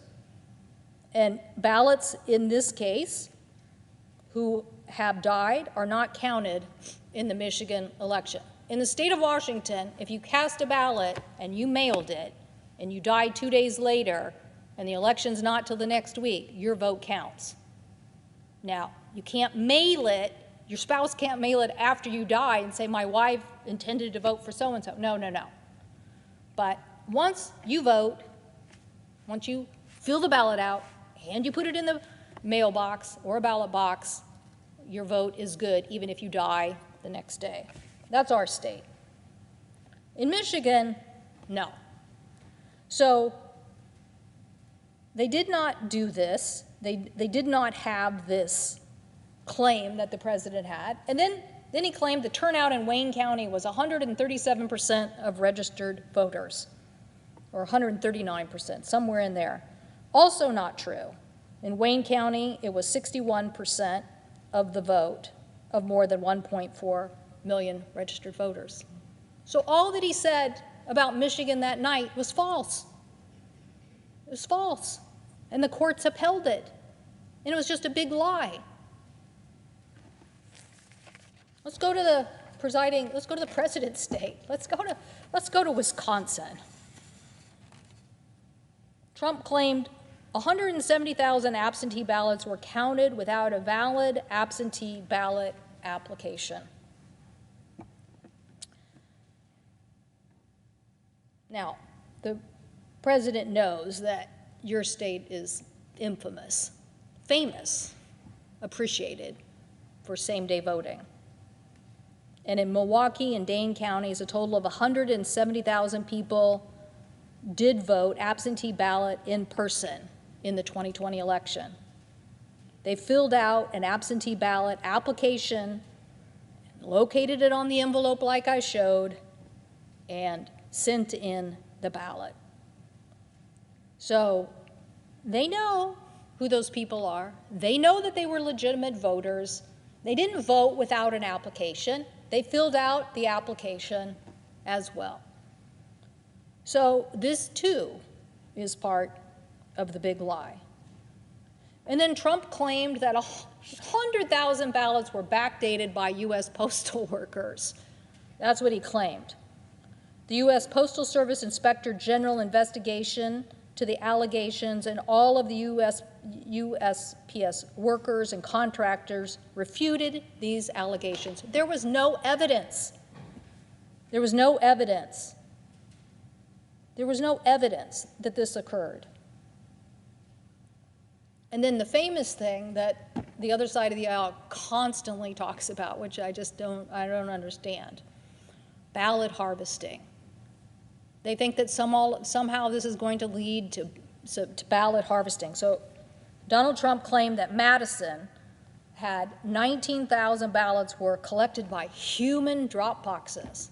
I don't even know what a human drop box is. I don't even know what he means by a human drop box, or operatives. Well, facing an influx, Madison and the city clerk held a pair of events in which people could go to a park and drop off their absentee ballots at stations set up and staffed by poll workers. What is wrong with us if we're trying to make it harder to vote in America? What is the premise? If the premise is you want to certify that people are actual citizens of the United States, great, we have a system. If you want to certify they live there, great, we have a system. We have a fine, we have a penalty, we have a way to investigate them, we have a way to catch fraud. So what is it? You just want to make it harder to vote? No, no, no. Democracies are about enfranchising the vote. It's a constant effort. The same things we did in 1920 don't apply in 2020. In 2020, it's an information age, and we had a pandemic. What is wrong with making the vote available to people? So the ballot harvesting that he claims did not happen. That's also part of his speech that night. He went on for 45 minutes. He went on for 45 minutes whipping people up to come down here and attack the Capitol based on these lies that weren't true. Big lies that weren't true. Then he went on to Georgia. He claimed over 10,000 ballots in Georgia were cast by individuals whose names and birth dates matched Georgia residents who died in 2020 prior to the election. He later revised that down. He was like, oh, wait, no, that's too high. He said it was 5,000. And the State of Election Board in Georgia conducted a comprehensive investigation of deceased voters submitting ballots and found 4 cases. 4 cases. 4 cases. Again, I don't know what Georgia's law is. I don't know if it's like Washington. I don't know if it's like Michigan's. I don't know what it's like, but they found 4 people. So it wasn't 5,000. It wasn't 10,000. Trump claimed that there were 66,000 people that were under the age of 18 who voted. I think this has gotten a lot of attention because I think there's been some public accounting of this in the press. I think the Secretary of State refuted this several times. But in general, the Secretary of State said that there were 0 individuals under the 18 who voted in the election based on a comparison of people who voted in the 2020 election in Georgia to their full birthdays. So that also was refuted. And then Trump claimed, I showed you that attestation on the Washington ballot, the certification that you have to sign, what it says. Can't vote if you're incarcerated or a felon. So Trump claimed that there were 2,500 ballots cast in Georgia by individual names and birth dates that match incarcerated felons in Georgia prison. So there was no mass incarcerated voting of felons.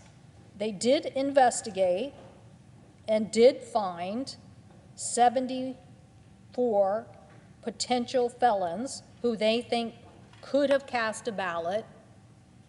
And guess what happened? They pulled them, so they weren't counted. That's how the system works. That's how the system works. That's what you're supposed to do. That's why you have the system. So just like the other states, no, those voter claims were false. Okay, let's go to Arizona. Also another claim. He's made a lot of claims since then, but I'm just focusing on the ones mostly from that evening because that's what sent people down here, and now that's what sent us on where we are with candidates all across America pledging Trump-think to run for office, which is undermining our election system and undermining our democracy. And all I want is our colleagues to work together on the John Lewis Voting Rights Act. That's all I want. Like, this can't be more tumultuous than 1965. Well, I'm not saying that he isn't, the former president isn't stirring up a lot. He is, but I got to believe that we can work together. So he said 36,000 ballots were illegally cast by non-citizens. Madam President, why am I going through this? Because I get a little tired of everybody just saying, oh, the courts decided, he was wrong, the courts decided, he was wrong. No, no, no. People need to have faith in this system. We need to work to build faith in this system. We need to work in a bipartisan fashion to build faith in this system. And we need to stop the discrepancies between states. 2020 turnout in Washington for presidential, 84%. Alaska, 60%. West Virginia, 63%. Georgia, 66%.